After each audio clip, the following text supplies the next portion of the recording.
Bonjour, je suis Delphine Simonet, fondatrice du réseau DSR. Bonjour, je suis Yann Jarot. Et vous écoutez le podcast Les Petits Liens. Que nos invités soient artistes, entrepreneuses, sportifs, capitaines d'industrie ou scientifiques, ils ont tous des valeurs communes. Altruisme, générosité et aventure de vie sont leur quotidien. Au travers des liens qu'ils ont tissés, vous allez découvrir la trame de leur vie. Aujourd'hui, nous avons le plaisir de recevoir Deborah Barski-Lensteiner, astrologue, voyante et cartomancienne. Vous la retrouvez depuis de nombreuses années dans France Dimanche et bien sûr en cabinet. Deborah est l'épouse de Philippe Lensteiner, homme des médias et de la publicité. Bonjour Deborah. Bonjour Delphine. Bonjour Yann. Bonjour, bienvenue. Merci de m'avoir invitée. Je suis ravie. Nous aussi. Nous aussi. À quel âge as-tu découvert ta passion, ton talent, ton don, je ne sais pas comment dire. Est-ce que pour toi ça a été quelque chose d'inné que tu as découvert ou est-ce que c'est une connaissance que tu as acquise ? Écoutez, je pense qu'il y a des gens qui ont des facilités pour danser, qui ont une oreille pour la musique. Moi, je pense que j'avais déjà enfant une hypersensibilité. En tout cas, j'étais déjà un petit peu atypique, nous dirons. Et je peux pas vous expliquer pourquoi, mais déjà je me déguisais. Je passais mes vacances d'enfance à la Baule et je me déguisais en voyante, en gitane.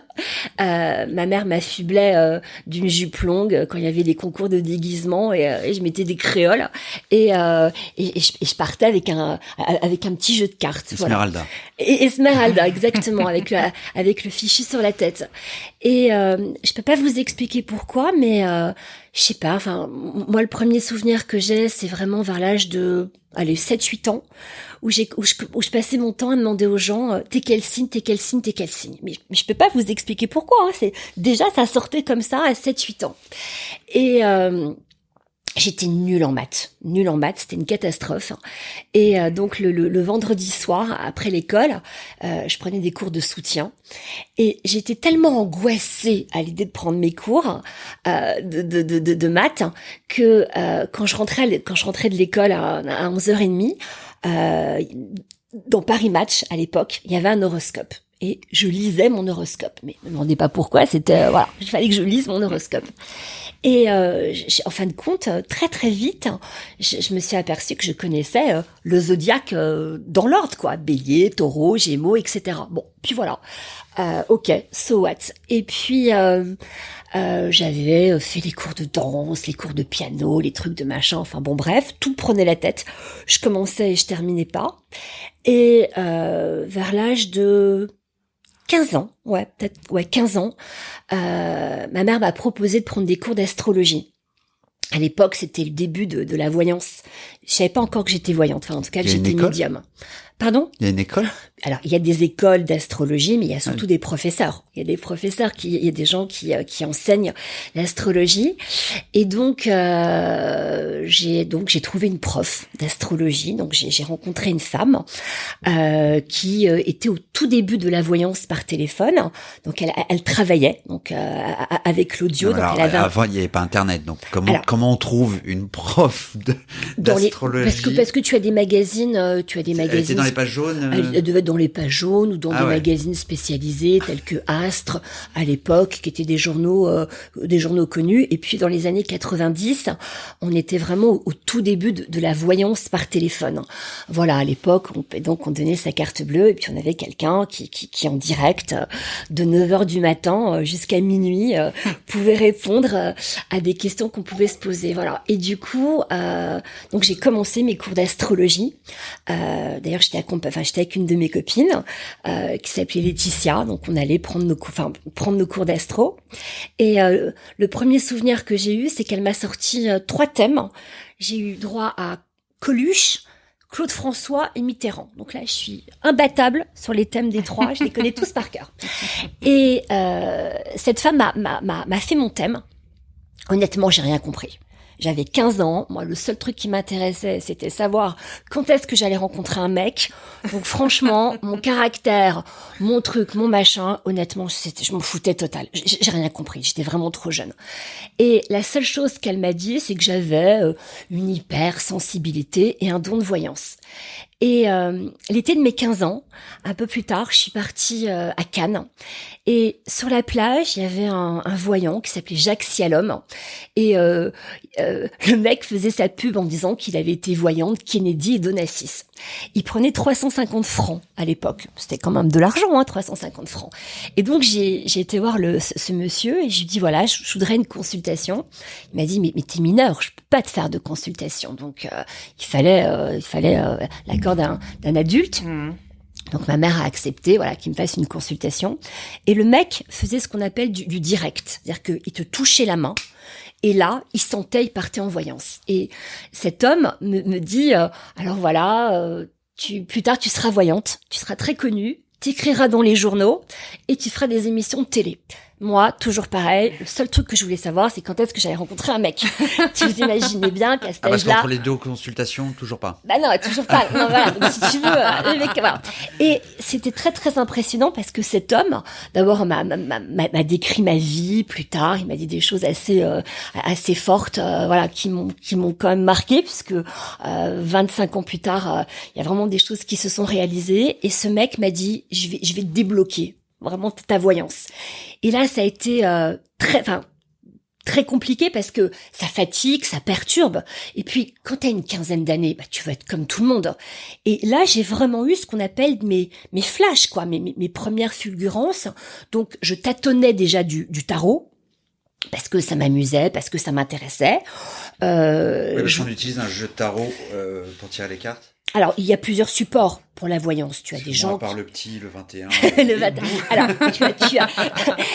tu as plusieurs jeux de tarot. Tu as le Béline, tu as plusieurs oracles. Moi, ce qui me parlait le plus, vraiment, c'était le vrai tarot de Marseille, quoi. Et d'ailleurs, à l'école, je faisais déjà des consultations, tu vois, après. Je prenais 5 francs, les lignes de la main. Donc, je commençais vraiment à avoir des petits clients, tu vois, à Molière. Mais en tant que cartomancienne, tu as étudié les symboles ou... Alors, j'aime pas tellement le mot de cartomancienne. Tu vois, tu m'as présenté comme une cartomancienne. Moi, je me présente. On a trouvé le mot en fait associé à ton. Oui, parce que c'est quand parce que malheureusement quand on se déclare dans les pages jaunes, ils te mettent à la rubrique cartomancienne. Tu vois, ça fait pas. Ah oui, c'est l'ensemble. C'est comme une. Voilà, c'est une enseigne. Voilà, moi je trouve pas ça très sexy. Moi je me définis plutôt comme une astrologue. Et comme une voyante, parce que encore une fois, l'astrologie et la numérologie, et la voyance, voilà, c'est un don. Exactement. Si j'ai bien compris de tes explications. Voilà, tout à fait. Donc, pour en revenir à ça, j'étais sur quoi tout à l'heure? Excusez-moi. Est-ce que je te demandais si tu avais étudié les symboles? Oui, bien sûr. De toute façon, moi, j'ai appris la symbolique. Tu parles du tarot là? Oui, bien absolument. sûr. J'ai appris la symbolique. Maintenant, si tu veux, pour moi, c'est beaucoup plus ce qu'on appelle un support. Tu vois, comme la voyance sur photo ou toutes les choses qui me permettent ce qu'on appelle de décoller, si tu veux, en voyance et d'avoir mes flashs et d'avoir mes intuitions. D'accord. Donc littéralement, pour revenir à la question initiale de Delphine, parce qu'on on reviendra après sur la voyance, la cartomancie, mais tu es en train de nous dire qu'il y a et de l'inné et de l'acquis, en ce qui te concerne. Ouais, complètement. Pas forcément chez tous ou toutes. Ça, je peux pas répondre pour les autres. C'est plus féminin que masculin. Non, il y a beaucoup de voyants. Il y a beaucoup de voyants chez les hommes. Moi, je pense que en tout cas, c'est pas lié à un genre. Non, je pense pas, absolument pas. C'est vraiment l'humain. Non, c'est pas genré. Moi, je pense simplement que j'ai une hypersensibilité. Voilà, c'est comme ça que je perçois mon don. Moi, je pense que j'ai une hypersensibilité, j'ai une acuité. Tu sais, moi, je voulais être née. Je voulais créer des parfums. J'ai un odorat extrêmement développé. Moi aussi. Voilà. Et moi, je suis très, très sensible aux effluves. C'est-à-dire que j'ai une mémoire olfactive. Ça va, c'est pas trop dur ici? Non, ça va. Ça va. C'est généralement couplé avec le goût aussi. Donc aussi, ouais. Mais chez moi, j'ai vraiment un odorat extrêmement développé. Donc je pense que j'ai une hypersensibilité. Voilà. Maintenant, ce qu'il faut savoir. Tu es très frustré avec ta rhinite là. Ça va aller mieux. Je vais prendre mon médicament en sortant et ça va aller mieux. Voilà. Donc je pense que tu sais, moi j'aime pas les gens qui me disent je suis voyante depuis tant d'années et j'ai fait ci et j'ai fait ça. Établi en 1982. Ouais, non mais voilà, comme je le dis toujours dans mes consultations, moi je vois pas tout le temps et je vois pas avec tout le monde. On peut être très bon avec quelqu'un et pas bon du tout avec quelqu'un d'autre. C'est là où c'est très très particulier la voyance, parce que je suis pas une télé moi. Les gens, si je pousse mon caddie au supermarché, je vois pas, c'est pas possible. On n'est pas voyant tout le temps. Heureusement d'ailleurs. Non, c'est des ondes ou c'est quelque chose que tu ressens. C'est un ressenti. T'as une méthode? Ouais, j'ai une méthode. Pour amener à ces, du coup, on va revenir du coup complètement sur la partie que Delphine a écrit beaucoup de questions et de choses. Elle a fait beaucoup je suis une amatrice éclairée sur le sujet, pour rien cacher. J'ai fait un peu de numérologie aussi. J'ai un peu tout tatillonné. Moi, j'ai tâté aux mains, aux lignes de la main, à l'astrologie, à la numérologie. Voilà. Moi, je me sers de plusieurs outils. Voilà, pour voir. Ce qui t'intéresse, en fait, c'est l'avenir. Non, pas du tout. Non. Moi, ce qui m'intéresse, c'est l'humain. Ça veut dire que moi, ce qui m'intéresse déjà, c'est l'astropsycho. C'est comprendre le caractère, le mode de fonctionnement de quelqu'un. Parce que c'est un thème astral, en fin de compte, c'est une lecture. Voilà, quand tu as un thème devant les yeux, t'es capable de voir le scénario de naissance, le rapport au père, à la mère. Voilà, ça c'est de la psycho. Tu vois, j'ai eu la chance de travailler à un moment donné avec des pédopsies, tu vois, sur des enfants abusés. Donc j'ai une pédopsie dans un hôpital qui m'a demandé de l'aider. J'ai bossé avec Jacques Lebovitch sur des thèmes de séropos. Tu vois, on essayait de voir, suivant le thème, qui pouvait déclarer plus ou moins la maladie. Enfin, tu vois, c'est vraiment de la science humaine. Là, t'es pas obligé de faire ce qu'on appelle du prédictif. T'es au potentiel émotionnel, non? Oui, ouais. Le 21e siècle. Oui, peut-être. C'est amusant et en même temps non, parce que le sujet est grave, mais c'est un sujet, les abus et les violences sur les enfants, qui tient particulièrement à cœur de Dominique de Saint-Marc, qu'on embrasse, qu'on a reçu lors du premier enregistrement. Je pense que vous pourriez bien vous entendre, parce qu'elle est vraiment, elle est inscrite dans la défense des enfants depuis toujours en fait. Oui. Puisque pour le coup elle le cache pas, c'est lié à son frère et c'était très touchant. Je t'invite à écouter son interview et à regarder tous ses engagements auprès des enfants. C'est assez exceptionnel. Avec plaisir. Tu disais tout à l'heure que ce qui t'intéressait chez les gens, c'est leur personnalité. Si on revient au choix, si on revient aux cartes, est-ce que le choix des cartes, en fonction de leur place dans le paquet, détermine-t-il plus la personnalité des gens que la carte choisie elle-même? C'est moi qui tire les cartes. Ah, c'est toi qui les choisis, c'est pas la personne en face. C'est moi qui tire. Je vais trop vite. Moi, si tu veux, je commence toujours ma consultation déjà par l'astrologie, pour mettre un cadre, d'accord? Parce que le problème, si tu veux, en voyance, c'est que quand quelqu'un vient te voir, il y a que moi qui parle, voilà. Et moi, encore une fois, je suis un canal. Ok, moi j'ai besoin de ce cadre qui est l'astrologie, parce que ça me permet vraiment, encore une fois, tu vois, de voir le caractère, le mode de fonctionnement. Et l'espace-temps en voyance n'existe pas. En cabinet, je vais voir à peu près sur une période d'1 an et demi, 2 ans. Par téléphone, je suis en audio pur, 7-8 mois. Honnêtement, pas plus loin. Voilà. Maintenant, c'est moi qui tire. Voilà, j'ai mon jeu et hop, ça sort avec ma fulgurance.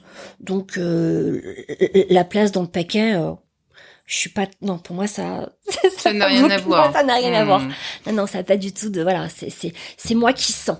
D'accord. Voilà. Au début, tu vois, je voulais faire un peu comme les autres et faire tirer. Mais ça allait pas assez vite pour moi, tu vois. Parce que le flash, c'est une fulgurance. Tu vois, tu peux pas faire une prise 2 fois, quoi. C'est tout de suite. Et est-ce que tu crois au hasard ou pas du tout? Il y a un déterminisme, mais je pense qu'on a tous un potentiel. Après, ça dépend si on se bouge les fesses ou pas. Tu vois, l'autre jour, j'ai une femme qui vient chez moi, adressée par un gynécologue. Puis au bout de 5 minutes, 10 minutes, je lui dis, mais vous couchez pas avec votre mari? Et elle me regarde, elle me dit oui. Je dis, madame, vous pensez que vous allez tomber enceinte comment? Tu vois, et elle m'a regardé comme... Non, mais tu vois, voilà, alors après, voilà, je vais pas... Le bon sens près de chez soi, voilà. C'est... Et voilà, ça s'appelle du bon sens.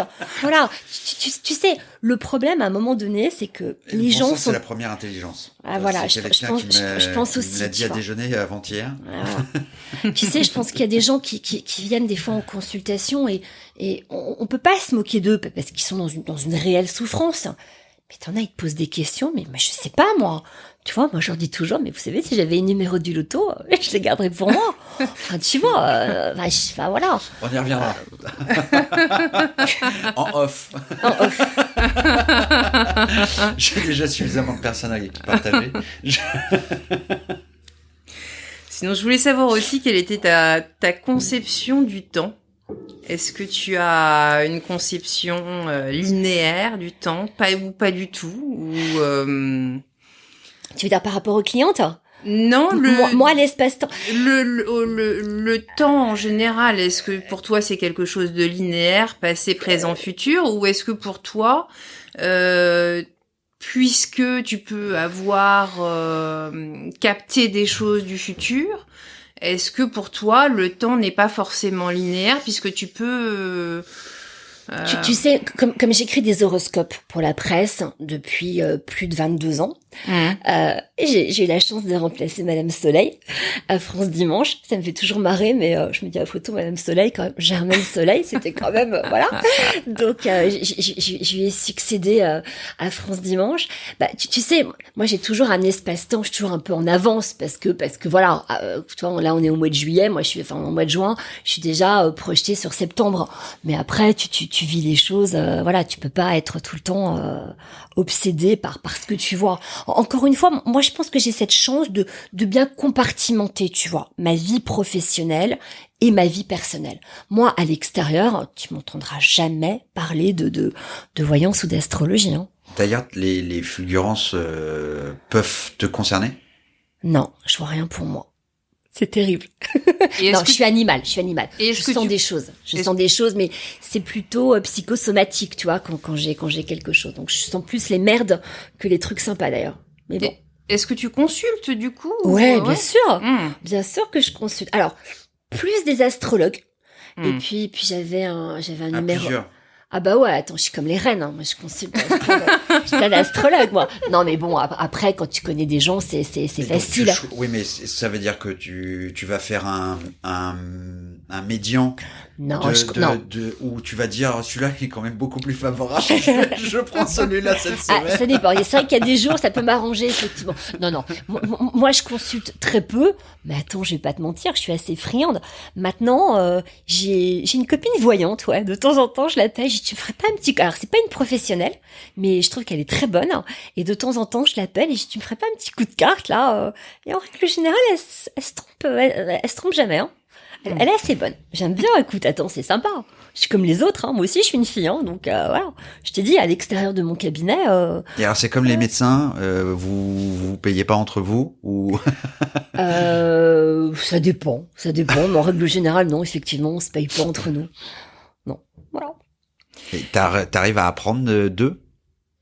Ou inversement, est-ce qu'ils apprennent des choses de toi? Enfin, écoute, est-ce qu'il y a des trucs, enfin pas des trucs, le terme est vulgaire en plus. Moi, je pense qu'on a chacun notre technique. Voilà. Tu vois, c'est comme il y a un client qui peut m'adorer, un autre me détester. Moi, je pense qu'on a chacun notre technique, notre phrasé aussi. Attends, on s'exprime pas tous pareil. On n'a pas tous le même qu'on peut. Voilà, on n'est pas tous pareils, tu vois. Moi, je sais que j'ai pas de chouette dans mon bureau, j'ai pas de balai en warning dehors. Tu vois, je reçois là aujourd'hui, je suis en Converse. Je reçois. Confirme. Voilà, je suis en Converse. Je suis en Converse. Je vais recevoir en Converse. Voilà, tu vois, je pense que un jour j'avais les cheveux. T'enfiles pas ton plaid et ta robe lourd. Non, pas du tout. Un jour j'étais, je sais pas, j'avais les cheveux sales, tu vois, j'ai mis un fichu sur la tête, j'ai mis une espèce de truc, et y a un mec qui va dire à une de mes copines, ah non mais vraiment. Elle avait même le fichu sur la tête. J'ai mon pauvre chéri, voilà, donc c'est n'importe quoi, la voyante. Et les créoles. Et les créoles. La boucle est bouclée. Non, mais tu vois, je pense que ça veut rien dire. Est-ce que... En fait, peut-être te déguiser, en fait. Je me dis... On est tous des enfants encore, quand même, franchement. C'est ce qu'on se disait avant le début de l'enregistrement. Du coup, est-ce que parce que pour revenir sur la question de Delphine sur le côté linéaire du temps, et du coup d'univers parallèle potentiel, en tout cas de lignes de temps parallèles, est-ce que tu crois que certaines fulgurances pourraient être en fait liées à une alternative plus qu'à la ligne devant? Je sais pas si je me suis bien exprimé, mais c'était un peu l'idée de ta question, Delphine. Oui, en fait, moi j'ai une conception du temps qui n'est pas linéaire. Je pense que ça peut être une spirale ou du moins je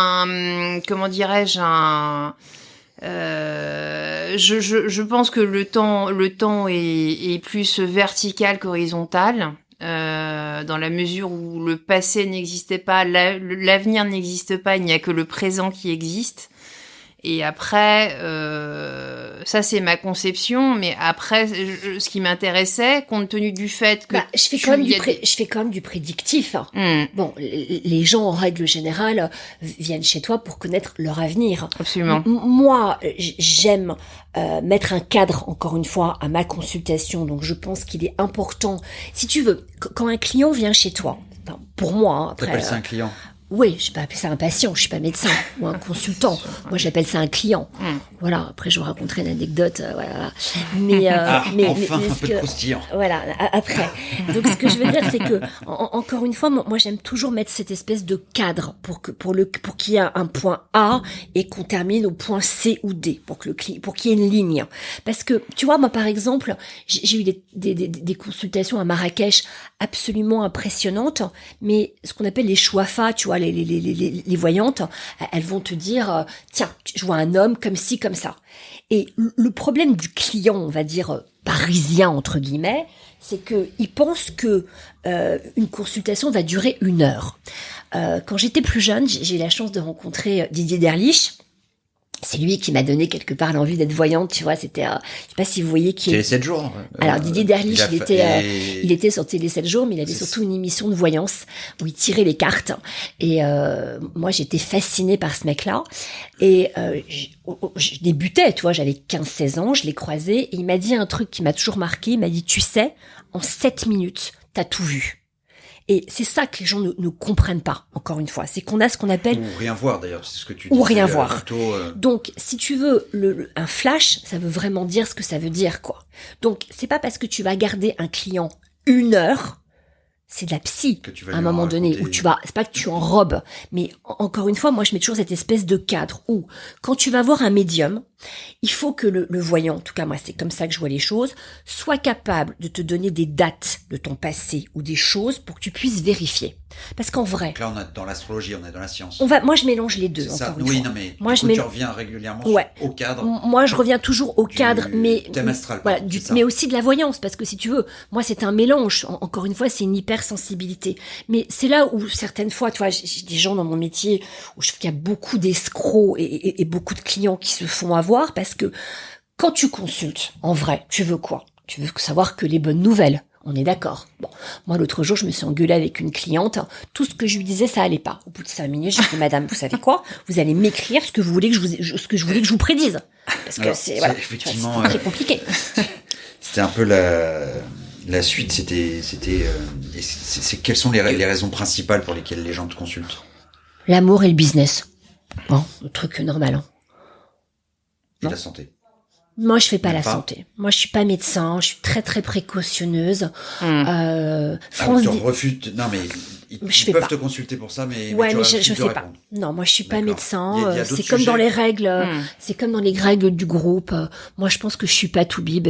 Voilà, on peut prévenir. Là, tu vois, j'ai un client chanteur étranger. Je lui avais dit qu'il aurait une merde. Il a fait un infarctus il y a 3 jours.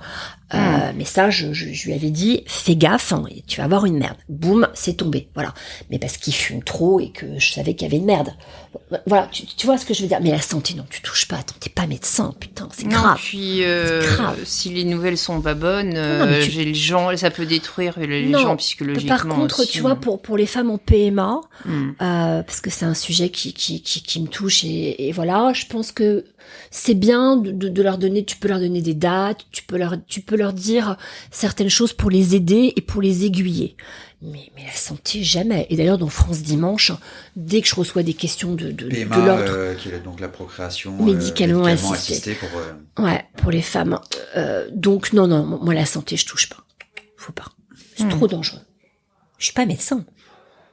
Même un médecin peut se tromper. Moi, je touche pas à ça. Et au niveau de l'amour, c'est plus les gens te demandent plus s'ils vont rencontrer quelqu'un, s'ils vont se séparer, si. Il y a de tout, Il y a de tout. Ça, l'amour, c'est voilà, c'est le grand truc de la vie quand même. Hein. Donc non, ça, il y a de tout. Est-ce que sans citer personne, est-ce que tu as des anecdotes un peu amusantes à raconter sur certaines prédictions?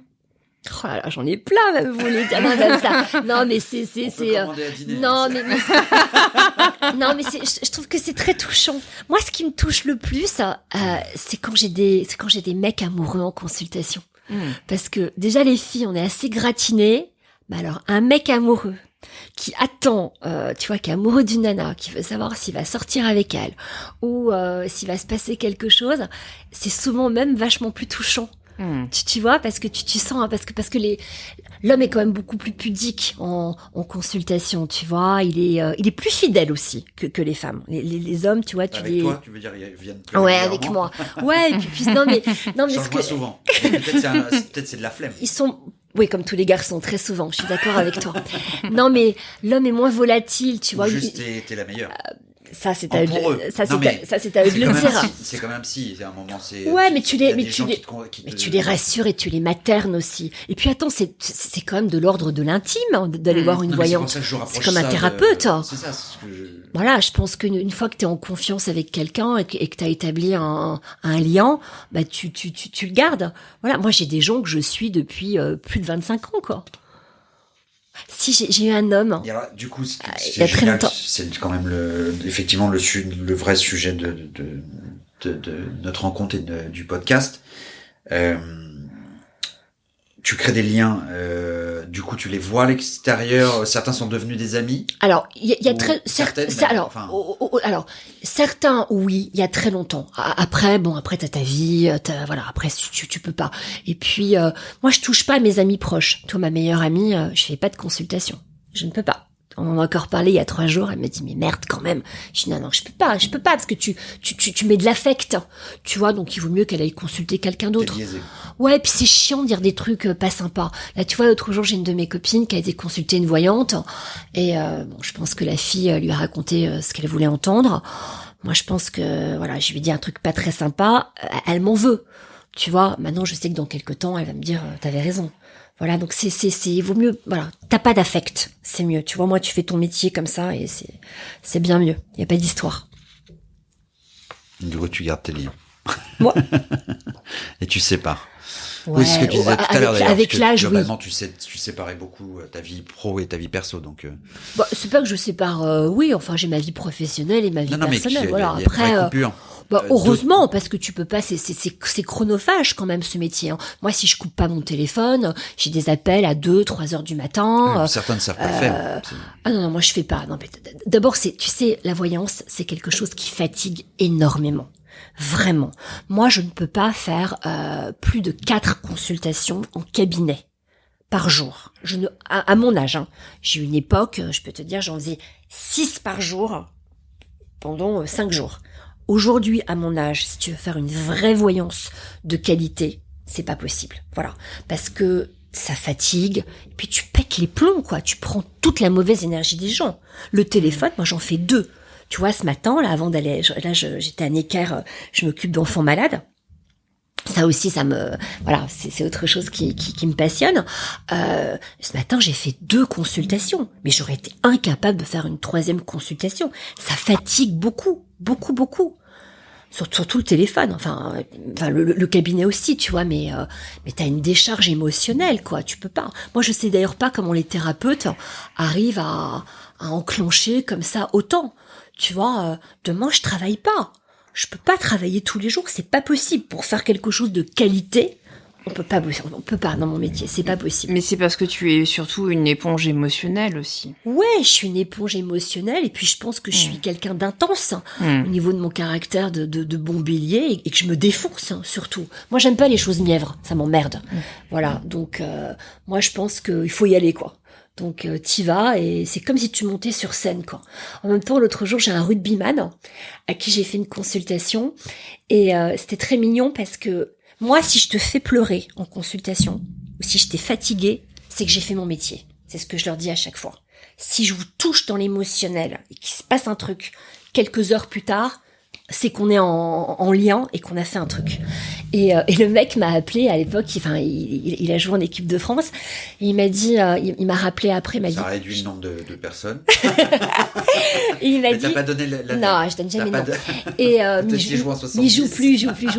Et il m'a dit, je suis aussi fatiguée qu'après un match. J'étais très fière. Mais tu sais que c'est très amusant que tu parles de rugby. Ouais. Parce que ça faisait partie des questions que je voulais te poser. J'ai cru comprendre que Philippe avait été président du Racing de la section rugby. Ouais. Et justement, je voulais le savoir si tu l'avais suivi dans cette passion. Parce que je suis issue aussi d'une famille de rugbyman côté paternel. Mon père est président délégué du PUC. Et en fait, oui. Et donc, en fait, pour ceux qui ne connaissent pas le PUC, c'est Paris Université Club. Voilà. Et en fait, je l'ai suivi aussi quand j'étais petite dans cette passion, et je voulais savoir si tu assistais au match avec lui. Non, alors par obligation et en fond. J'ai beaucoup les matchs à la maison, tu imagines bien, avec Midol, et chez moi tout est ciel et blanc, hein, on est d'accord. Donc je crois que ma fille a eu tous les pyjamas du Racing de 9 mois, la pauvre, de 9 mois à 2 ans, elle a eu le petit pyjama. Elle a choisi comme doudou, pas de peau, le nounours Racing. Voilà, j'avais un bonnet parce que je frise, hein, donc là on dirait pas comme ça, mais je frise beaucoup, donc je collectionne les bonnets de foot et de rugby, et donc j'avais un bonnet Stade Français à la maison et il a disparu. Voilà. Donc je n'ai pas le droit de ramener du rose à la maison. Moi je trouvais ça rigolo, mais voilà. Mais par contre j'ai des rugbyman en consultation. Ah oui. Ouais, ça consulte. Et les c'est ce que tu nous disais. les sportifs consultent, ils aiment bien. Mais D'accord. plus les hommes que les femmes. Sinon, on parlait de prédictions dans les horoscopes. Je voudrais savoir ce que tu réponds aux gens qui disent que tout le monde peut se retrouver dans les prédictions faites. Alors, Notamment dans les journaux, magazines. Alors, ça c'est un vaste. Où on traite même pas les décans. Ça c'est un vaste sujet, mais c'est plutôt du journalisme, à savoir que c'est reraité. Voilà, c'est pas compliqué, donc c'est réécrit. C'est-à-dire que rewrite. C'est-à-dire que c'est ce qu'on appelle l'effet Barnum, tu sais, le fait de pouvoir se retrouver. Ouais, mais alors écoute, je vais être très franche avec toi. Moi, j'ai écrit des horoscopes à l'époque pour M6 quand je bossais pour eux. J'ai écrit des horoscopes pour Closer, j'ai France Dimanche, j'ai fait d'autres horoscopes pour d'autres magazines, pas toujours avec mon nom. Pas forcément signé, ouais. il faut que tu t'adaptes. Maintenant, vous savez très bien. Maintenant, aujourd'hui, c'est rare les astrologues, les vrais astrologues qui écrivent. Ils achètent du contenu. Parce que tous les magazines, voilà. Donc moi, j'écris mes horoscopes. Moi, je bosse pour un hebdo avec des questions. J'ai des questions de lecteurs. Mais je vais pas vous mentir. Et quand j'écris, en règle générale, c'est pas toujours forcément ce que j'ai écrit. Le rédacteur en chef ou la personne, tu vois, qui reprend les textes, doit corriger. Par contre, il m'est arrivé un truc rigolo. J'écris des prévisions tous les ans. Enfin, 2 fois par an. Là, d'ailleurs, elles sont en kiosque depuis hier. Mes prévisions été. C'est très long, c'est très fastidieux à écrire.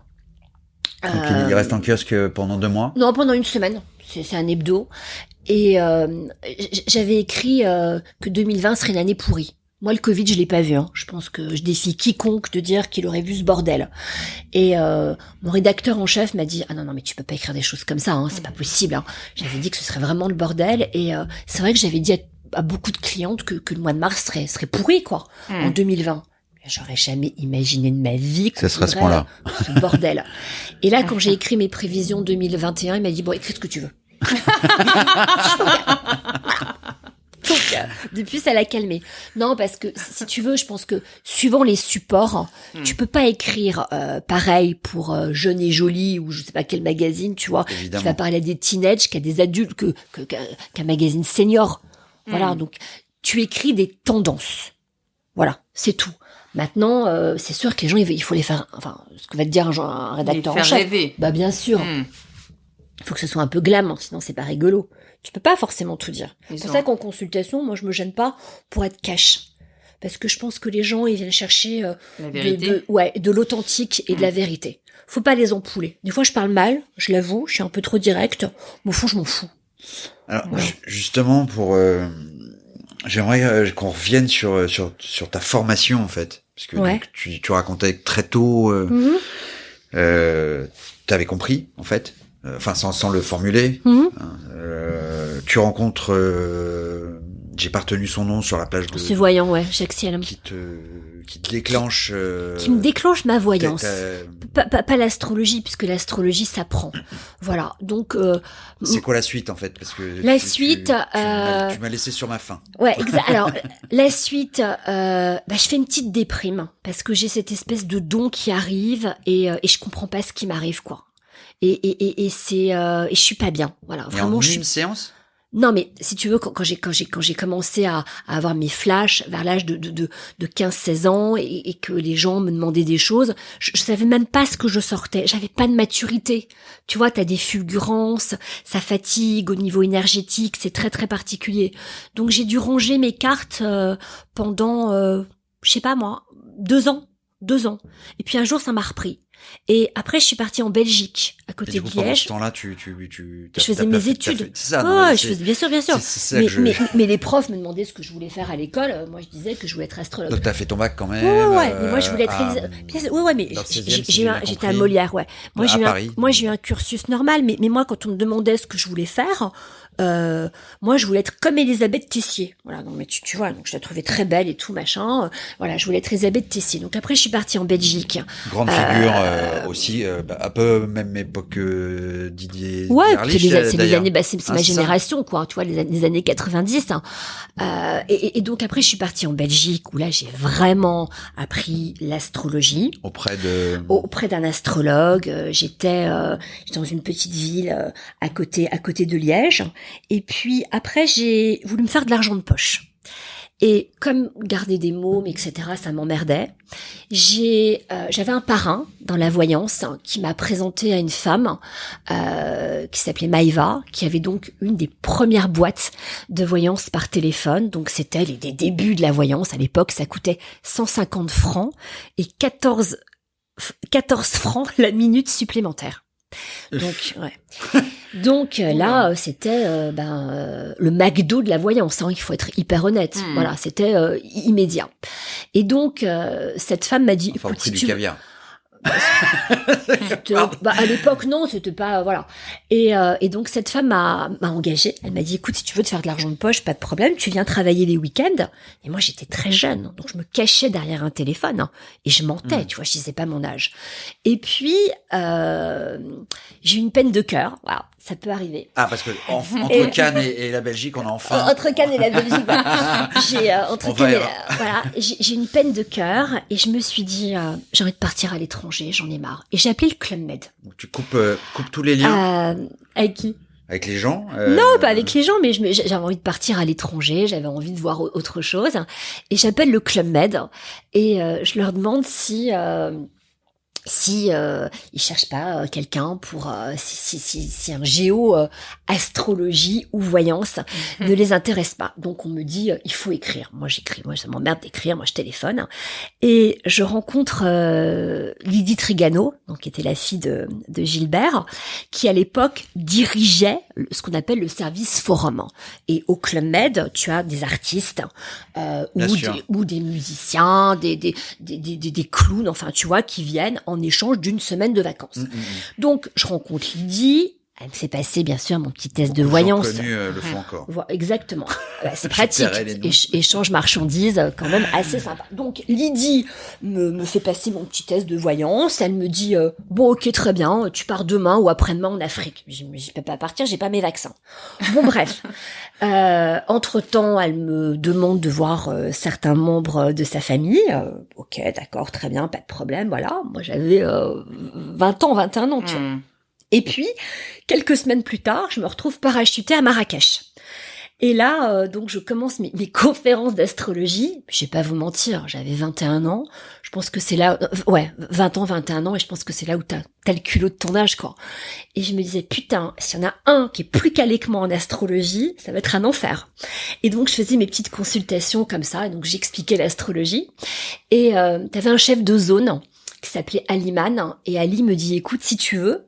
moi, je te fais tourner dans tous les clubs du Maroc et tu viens faire une petite saison, etc. Et ma chef de village, qui était une Italienne, qui s'appelle Patrizia, avec qui je suis toujours en contact, n'aimait que les filles béliers. Une chance, je suis bélier. Et elle me dit, écoute, tu rentres à Paris, tu demandes à Gilbert un contrat et si tu veux, je te prends avec moi dans un petit club en Espagne et tu viens. Donc j'ai sauté sur l'occasion et je suis partie. Et donc je suis devenue géo-astrologue. Donc j'ai fait une saison. La première? Bah écoute, ouais, je crois. Et donc j'ai fait donc j'avais mon petit badge, donc j'étais à l'animation, quoi. Bah écoute, je sais, en tout cas c'était chanceux. Moi je le prends plutôt comme ça. Derrière? Non. Donc t'as été la seule et l'unique. En tout cas dans les géo-astrologues. Dans les géos, oui. Dans les géos, oui. Donc je me suis retrouvée géo en Espagne. Et là, c'était génial parce que j'étais avec plein d'Italiens. Je devais être une des seules parisiennes, voilà. Et donc, ça me changeait complètement, si tu veux, de mon univers, des bains-douches, tu vois, des meufs de la rue de Passy. Enfin, tu vois, c'était rien à voir, quoi. Et donc, pendant... tu nous as passé sous silence cette période de nuit. Et donc, pendant 6 mois, 5 mois, je te dis que 5 mois, donc je me suis retrouvée géo. Alors, j'ai fait la revue, tu vois, j'ai mené la revue avec les plumes. Enfin, j'ai fait, voilà. Et c'était super rigolo. Bon, c'était très fatigant. Très abétissant parce que j'ai dû lire, tu vois, en 6 mois, j'ai dû lire 3 livres. Moi qui lis un livre par semaine, c'était un peu compliqué. Mais en tout cas, ça a été une expérience formidable. Et Patricia m'a proposé après de partir à Bali. Je lui ai dit, écoute, non. Et du coup, je suis rentrée à Paris. Et là, je me suis dit, mais moi, je veux faire ce métier, quoi. Et donc, je suis retournée... T'as quoi, là, 22 ans, c'est ça? Ouais, j'ai 22 ans. Et là, je re-rentre dans la boîte de voyance, donc, de cette femme. Et j'avais un client. La Belge? Bah, non, elle s'appelait Maïva, c'était une Française. Et donc, j'avais un client qui est un homme d'affaires et cet homme donc me consultait régulièrement. Et un jour, ce mec me dit, écoute, voilà, moi j'ai envie de monter une boîte de voyance. À l'époque, j'étais pas du tout connue. J'avais quelques clients, mais j'avais pas, si tu veux, j'avais pas un... Voilà, la notoriété, le carnet d'adresse. Bah, c'est pas ça. D'abord, tu débutes, donc t'es jeune. J'avais pas le turnover, si tu veux. Enfin, je débutais. Mais le bouche à oreille qui fait que... Voilà. Alors, j'avais rencontré un garçon qui est un publicitaire très connu qui lui effectivement m'envoyait beaucoup de clients et qui adorait si tu veux rencontrer à titre professionnel. Professionnel, ouais, tout à fait. Non, parce professionnel. C'est professionnel. Ton mari est mon mari, je l'ai rencontré 20 ans plus. Non, c'est pour ça. Non, mais je l'ai rencontré 20 ans plus tard. Ça, c'était un autre. Mais donc toujours un petit fait pour la pub. Les communicants, c'est pas pareil, les communicants. Parce que c'est des gens qui sont un peu atypiques quand même, donc c'est plus éveillé ou en tout cas c'est plus ouvert sur certaines choses. Et donc Patrick, voilà, donc cet homme d'affaires me dit écoute voilà, moi si tu veux je te monte ta boîte de voyance. Bon. Et moi j'accepte quoi. Et donc il me monte ma société. Moi j'avais pas de blé, j'avais pas l'argent pour faire les pubs, etc. Et entre-temps... Plateforme téléphonique ou cabinet Alors, plateforme téléphonique. D'accord, c'est dingue. Voilà. Et puis j'ai monté avec une voyante, entre-temps, une fille que j'aime beaucoup, qui est une très bonne voyante, qui est à Marseille, qui s'appelle Marion de Cazelet. On mettra son... qui à l'époque... ses infos... Qui à l'époque était chez De Chavannes. Et un jour, on s'est rencontrés, je lui dis, écoute... Dans l'émission Ciel Montmardi? Ouais, elle faisait de la voyance là-bas. Et je lui dis, écoute Marion, c'était une très jolie fille, une très jolie. Non, mais une fille très bien. Et je lui dis, écoute Marion, on va pas se tirer la bourre, toi et moi, on a le même âge. Viens, on monte un concept. Et on a lancé les premières soirées voyance dans Paris. Et on a monté ça dans un restaurant boulevard Haussmann qui s'appelait chez Elliott. Et ça a fait un carton. Mais quand je vous dis... quasiment à l'angle de la rue de Courcelles. Exactement. C'est que je l'avais organisé bah oui, mais c'est... Vas-y. Avec Cyril Cadouche. Ouais, c'est ça. Et donc, on a monté les premières... Alors lui, si tu veux, ça l'arrangeait pour avoir ce qu'on appelle de la limonade, quoi. Je suis aussi parisien. Voilà, donc ça l'aidait pour avoir ce qu'on appelle, tu vois, la limonade, les gens qui venaient. Mais on était 3 voyantes. Il y avait moi, il y avait Marion, et une jeune femme avec qui je suis toujours en contact qui s'appelle Cathy. Et c'était sympa, tu vois, on était 3 nanas, et on faisait de la consultation, mais ça ne désemplissait pas, quoi. Et tous les vendredis soirs, enfin, moi je faisais qu'un soir, parce que j'avais déjà du cabinet, donc faire 2 soirs c'était compliqué, mais tous les vendredis soirs c'était blindé. Il était en opposition avec Shabbat, comment ça se passe? Je sais pas, moi je fais pas Shabbat, donc comme ça il y a pas de souci. Cyril Cadouche me dit que... donc voilà. Ouais, moi j'avais organisé une soirée voyance aussi avec des SR et ça avait bien marché. Ouais, moi, bien sûr, mais moi je te parle de ça, c'était dans les années 90-92, tu vois. Donc on a été les premières. Alors, et après tout le monde a refait des soirées voyance dans les restaurants parce que ça marchait. Mais c'était vraiment rigolo. Et donc j'ai rencontré quelque temps plus tard un homme qui s'appelait Jean-Daniel Fermier, qui était un numérologue, qui était un mec assez connu. Il est décédé, ouais. Il est décédé et cet homme a commencé à m'envoyer 2-3 artistes, voilà, ou des gens, si donc tu vous veux. Vous êtes tous très liés, en fait, quand même, d'une manière ou d'une autre. Comment ça? Vous vous connaissez tous, mais en plus vous... Non, on se connaît pas, parce que moi j'étais plus jeune, donc cet homme a entendu parler de moi, et quand il m'a demandé une consultation, je te cache pas que j'étais très flattée, tu vois, c'était vraiment, tu vois, le maître qui demandait à l'élève quelque part dans la... Donc cet homme m'a formé à la numérologie.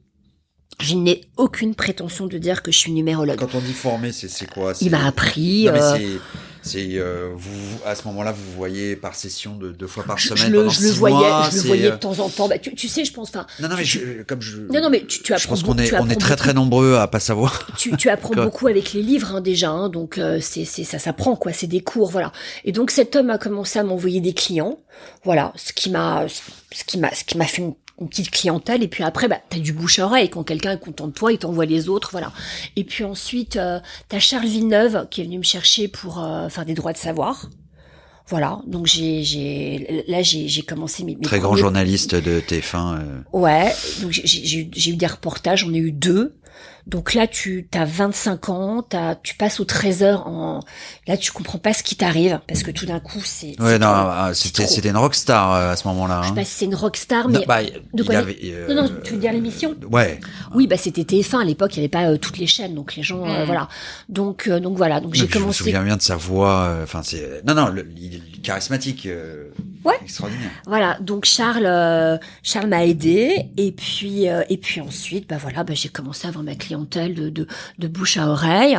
Je te dis, 27 ans, on m'a téléphoné, on m'a demandé de remplacer Madame Soleil, parce que voilà. Donc j'ai accepté. Donc ça fait 22 ans, voilà, que je travaille pour France Dimanche. Ensuite, ça, c'est uniquement grâce à TF1, non, c'est pas grâce à TF1. Je pense que c'est ta notoriété. Il y avait pas que tu connaissais personne chez eux. Ah non, pas du tout. Mais on est toujours venu. Pas spécialement envie d'intégrer un journal. Bah écoute, si, je pense que dans ma programmation j'avais envie, mais du fait de ta rencontre à Cannes où il t'a dit tu écriras dans un journal. Non, mais on me l'a proposé. Je t'avais calibré. Je sais pas, mais on te le propose, t'acceptes quoi. Non, tu vois, je vais pas te mentir, on te propose, t'acceptes, et puis pour une astrologue, voilà, c'est quand même sympa. Et puis quelques années plus tard, M6 est venu me chercher. Wow. Et donc ils m'ont proposé de faire l'astrologie. Chez eux, donc je me suis retrouvée le matin avec Alexandre Delperrier, que j'adore, à faire Star 6 le matin, où je faisais l'horoscope. Et je leur ai proposé un truc en leur disant, écoute, moi j'aime bien un peu me mettre en danger, donc je vais répondre à des auditeurs en direct. Voilà. C'est le créneau juste après Michael Youn, hein, c'est ça, je crois. C'était ça doit être ça. Ouais, c'était une petite table avec des quiz. Ouais, c'était 10h du matin. Voilà. Et j'ai débuté avec Karine Ferry, qui à l'époque était pas connue. Et voilà. Voilà. Et puis après, tu vois, de fil en aiguille, après, tu sais, t'as du bouche à oreille, hein, et le plus dur après, c'est de rester. Voilà. Tu vois. Donc c'est un métier particulier, mais après, je pense que c'est une sorte de chance ou d'énergie ou d'honnêteté aussi. Parce que si t'es pas bonne, tu dures pas. C'est ça l'histoire. Oui. Honnêteté, par rapport à toi-même et par rapport à ta façon de travailler. Je pense que quand tu fais du fake, un client le voit tout de suite. Hein. C'est pour ça que moi, je te dis, quand je suis fatiguée ou quand j'ai pas la pêche ou quand j'arrive pas à... Tu préfères pas prendre de ouais, j'annule. Ça t'arrive d'annuler, ouais. Bien sûr que ça m'arrive d'annuler. Et heureusement, tu peux pas être bonne tous les jours. C'est pas vrai. Tu peux pas. Alors, il y a des matins où tu travailles où t'as pas la pêche. Ben, moi, c'est pareil. Justement, en parlant de fake ou en tout cas de problématiques humaines, se développe là depuis quelques mois. Je crois que c'était le dernier créneau qui manquait dans les applications de rencontres. C'était celle qui pouvait être liée au thème astral ou à l'astrologie. Ouais, c'est un outil comme un autre. Qu'est-ce que t'en penses? Écoute, pourquoi pas? Voilà, pourquoi pas? Si on peut faire ce qu'on appelle des synastries astrologiques et voir si on peut mieux s'entendre ou pas avec quelqu'un, encore une fois, c'est un outil. Voilà, t'as des... moi, je suis... C'est pas plus con que les choix musicaux. Bah non, moi je suis pour tout, moi. Non, pourquoi pas? C'est déjà assez compliqué comme ça, le marché, non? Vous croyez pas? Tu crois qu'il y a pattern, oui. On est plus un schéma, on est plus, on a tendance à aller plus vers des personnes qui ont le même signe. En tout cas, quand tu montes un thème astral avec ta lune, avec ton Mars, suivant ce qu'on appelle les conjonctions astrales. Là, je vous parle plus en langage astrologique parce que sinon vous allez rien comprendre. D'ailleurs, en consultation, je m'efforce toujours de pas parler dans un langage astrologique parce que les gens comprennent rien et que t'es pas là pour saouler le client. C'est très technique. Bah ouais, c'est hyper technique. Donc si la personne comprend rien, c'est comme moi si tu me parles d'un match de foot, que tu me parles d'un truc, je comprends rien non plus. Donc voilà, tu vois. Globalement, tout est lié. Ouais, enfin, je pense que t'as des gens, t'as des correspondances astrologiques. Voilà, je pense qu'il y a des gens qui effectivement vont mieux s'entendre que d'autres et puis d'autres qui sont incompatibles. Mais après, c'est une histoire de potentiel. Moi, j'aime bien voir les choses comme ça. C'est toujours un potentiel. Donc, pourquoi pas si c'est un outil qui peut aider les gens. Si t'es Gémeaux et que tu préfères les filles Taureaux, bah pourquoi pas. Tu vois. Maintenant, quand tu regardes les signes, il faut quand même un panel suffisamment important pour permettre de dire. Sur la globalité. Oui, mais encore une fois, quand t'as eu trois histoires dans ta vie, c'est compliqué de te dire. Mais c'est un potentiel. Voilà, on parle toujours de potentiel. Moi, je reprends, c'est de la météo. Tu vois, c'est des tendances. Tu vois, c'est comme la fille qui me dit, est-ce que je vais tomber enceinte? Bah oui, si vous couchez avec votre mari. Incroyable que l'équipe de Météo France soit toujours en poste, moi. Mais... Non, mais voilà, après, tu vois, c'est pas non plus une science exacte. Bien sûr qu'on peut se tromper, et heureusement. Tu vois, moi, c'est pour ça que quand les journalistes, là, m'appellent pour les matchs de foot. Mais vous avez pas trop le droit. De quoi? Bah, de vous tromper. Bah, c'est bien le problème. Non, mais... Bien sûr, mais c'est ça le problème, tu vois, c'est que la médecine n'est pas non plus une science exacte. Il s'appelait le poulpe. Raoul, non? Paul le poulpe. Paul, voilà. Ah, c'est ça. Moi, je suis pas voilà. Ouais. Qui donne des titres. Voilà, donc moi, tu vois, là, par exemple, pour l'euro, je ne dis rien. Je ne sais pas. Voilà, je réponds, écoute, je là, sais t'es pas. détendu, on n'est plus dedans. T'es français, en tout cas. D'ailleurs, on a parlé rugby, mais vous regardez tout le sport à la maison? Ah non, moi je regarde pas tout le sport. Non, pas du tout, absolument pas. Je Même subis. le rugby. Je subis. Voilà, j'ai assisté à la défaite. J'ai assisté à la défaite du Racing il y a 15 jours, donc voilà, ça faisait un peu la gueule à la maison. Mais écoute, ça va lui passer. Hein. Qu'est-ce Du coup, que tu t'as veux des que je te dise? passions, toi? Alors, écoute, moi j'ai des passions, ouais. J'ai Hormis ton travail, qui parce que vont- la façon dont t'en parles, c'est clairement... qui vont vers l'humain. Tu vois, moi je m'occupe d'enfants malades. Voilà, ça c'est un truc qui me passionne parce que ça me nourrit. Encore voilà. une fois, c'est s'occuper des autres. Ouais, mais voilà, j'aime ça. C'est vachement important pour moi. J'aide une association qui s'appelle Petit Cœur de Beurre, dont la marraine est Natacha Saint-Pierre. C'est une association d'enfants cardiaques. Voilà, d'enfants qui naissent avec des malformations.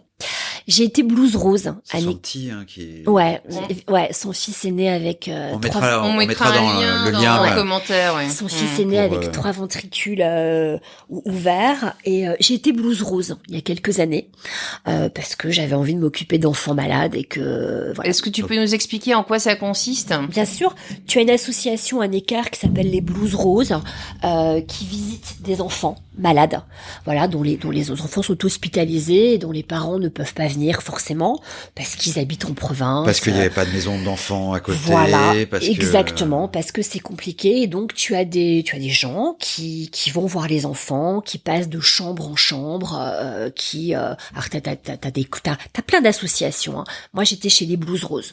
Voilà, donc tu vas les voir, tu lis des histoires. Voilà, aujourd'hui, bon, j'ai ma vie privée, c'est un petit peu plus compliqué d'y aller les week-ends, etc. Donc j'ai voulu aider parce que ça me tient à cœur, hein. Comme j'adore placer aussi des petits chatons, ça aussi je fais une bonne action, j'ai dû en placer 15 l'année dernière, donc des fois on voit sur mes posts ils sortent d'où? Ils sortent d'une association. Ah oui, donc t'as un lien fort, ouais. J'aide une femme dans le milieu associatif. J'aide une femme qui s'appelle Béatrice Braun, qui est la mère de mon amie Malka, qui est une grande maquilleuse et que j'adore. Dans la musique, donc, principalement. Ouais, exactement. Et donc, Béatrice a une association et donc je l'aide à placer les chatons. On mettra aussi le lien vers cette association dans la description. Est-ce que tu peux considérer que tes clients te vident de ton énergie et en fait tu vas te recharger les batteries en t'occupant dans le milieu associatif? Écoute, moi je suis bélier, d'accord? Donc je pense que j'ai beaucoup d'énergie, voilà. Je fais un métier que j'aime, mais je l'avoue qu'il peut parfois être très fatigant, très pompant, pour ça qu'on peut pas le faire tous les jours. Et moi je suis quelqu'un qui aime être dans l'action. Voilà, tu vois, moi j'ai un côté un peu martienne, tu vois, un peu guerrière. Et tu vois, quand j'aide ces enfants ou quand je les emmène, là je refais un truc avec eux, au 36, qui est des orfèvres, parce que j'ai les garçons de la BRI qui m'aident, tu vois. Alors le 36, maison historique de la police. Ouais. Et BRI, brigade. Recherche et d'intervention, donc c'est les flics cagoulés, les mecs qui étaient au Bataclan, tu vois, ou qui étaient au Cachar, les mecs qui sont sur les trucs pas très cool, et c'est mes copains. Donc mes copains ils sont sympas et ils m'aident.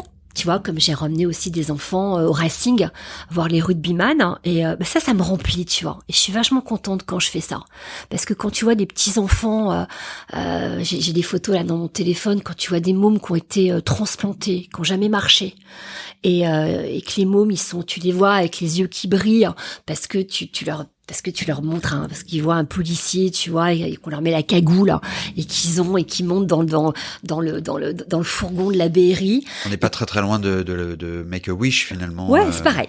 Enfin, c'est pareil. On a chacun. Ouais. France, ou le Petit Prince. Ou les Petits Princes. Ou les Petits Princes, voilà. Moi, j'essaye. La femme de Marcy, c'est ça? Je sais pas. Oui, t'as raison, je crois. Il me semble. Ouais, mais il y a plein t'as plein d'associations comme ça. Dont on mettra aussi le lien. T'as plein d'assos. Moi, il se trouve que je suis une vieille amie de Natacha. Natacha était dans cette association. Moi, je me suis dit, tiens, je vais t'aider. J'ai rencontré le président qui s'appelle Jean-Charles, qui est un mec qui se bouge, qui est génial. Et qui fait plein de choses. Tu vois, on a récolté, j'ai des sportifs qui m'ont donné des maillots de foot, on a organisé des ventes aux enchères, voilà. Mais je trouve que quand tu vois les yeux des mômes qui brillent, c'est une grande satisfaction. Je pense que tu peux pas te passer ton temps à regarder ton vernis à ongles ou ton brushing, quoi. C'est pas, enfin, tu vois, c'est sympa 2 minutes, mais voilà, je pense que, en tout cas, moi, ça me remplit et puis ça me fait plaisir de les aider et franchement de me bouger pour eux. Voilà. Donc, on parlait, tu vois, de DSR. Oui, moi, je donne mes plans parce que je fais passer l'énergie. Oui, je connais beaucoup de monde parce que ça fait 27 ans que je fais mon métier. Mais tous les gens que je recommande, je les ai testés. Voilà. Et parce que je trouve que c'est important de donner. Voilà. Moi, quand quelqu'un dit, je te donne en MP, je me dis, mais quelqu'un va foutre en MP de quoi? Mais donne, chérie, donne. C'est pas, non, mais voilà, fais passer l'énergie. Je trouve que c'est, je pense que c'est important. Ça, pour être très honnête. Ouais, mais je trouve que c'est important moi, je donne. Remarque que je dis ça, j'ai fait moi-même un message, mais parce que c'est une amie très proche et que je voulais pas faire embêter les gens. D'ailleurs, je l'ai pas envoyé. Bref, pardon. Petit aparté, Alban, je pense à toi. Du coup, t'es donc très ancré dans le tissu social, dans le lien. Je suis pas très ancré, c'est que je suis dans le lien tout simplement parce que je trouve que c'est important d'aider, quoi.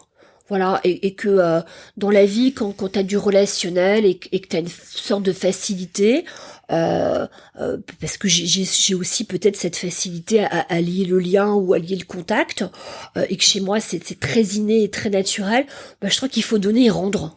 Voilà, c'est tout. Et voilà. J'ai remarqué aussi que tu avais une très très grande générosité, notamment dans certains postes en TSR où tu proposes d'offrir des choses à des SDF. Moi, ça m'avait donné, si tu veux, l'idée d'une connexion possible avec Martin Besson, qui est également membre du groupe et qui a créé l'association Sansa. Et qui en fait aide ces personnes-là. Enfin moi il y a eu plusieurs posts récurrents de ta part sur le sujet. Écoute, je sais pas, je trouve que quand tu vois les mecs à la rue quand même, toi t'es avec ta doudoune et que tu passes l'hiver et que tu rentres chez toi au chaud et que tu vois les mecs dans la rue, ça fait un peu mal au cœur, non? Voilà. Après moi je suis pas moi j'ai des clientes qui font des maraudes, qui font des choses comme ça. Moi je dis juste que quand t'as des fringues que tu mets plus, autant les filer au SDF que de les garder dans ton placard. C'est tout, voilà, c'est juste tu vois, il y a une association aussi que j'aime beaucoup qui s'appelle Juste Humain. Voilà, qui est une association qui s'occupe d'enfants cancéreux. Moi, je trouve que si quelques artistes peuvent prendre du temps et aller un peu les voir, c'est pareil, tu vois. Mais à chaque fois qu'on fait des trucs avec les enfants, il n'y a pas de journaliste. C'est toujours du off. Tu vois, là, j'ai emmené un grand footeux.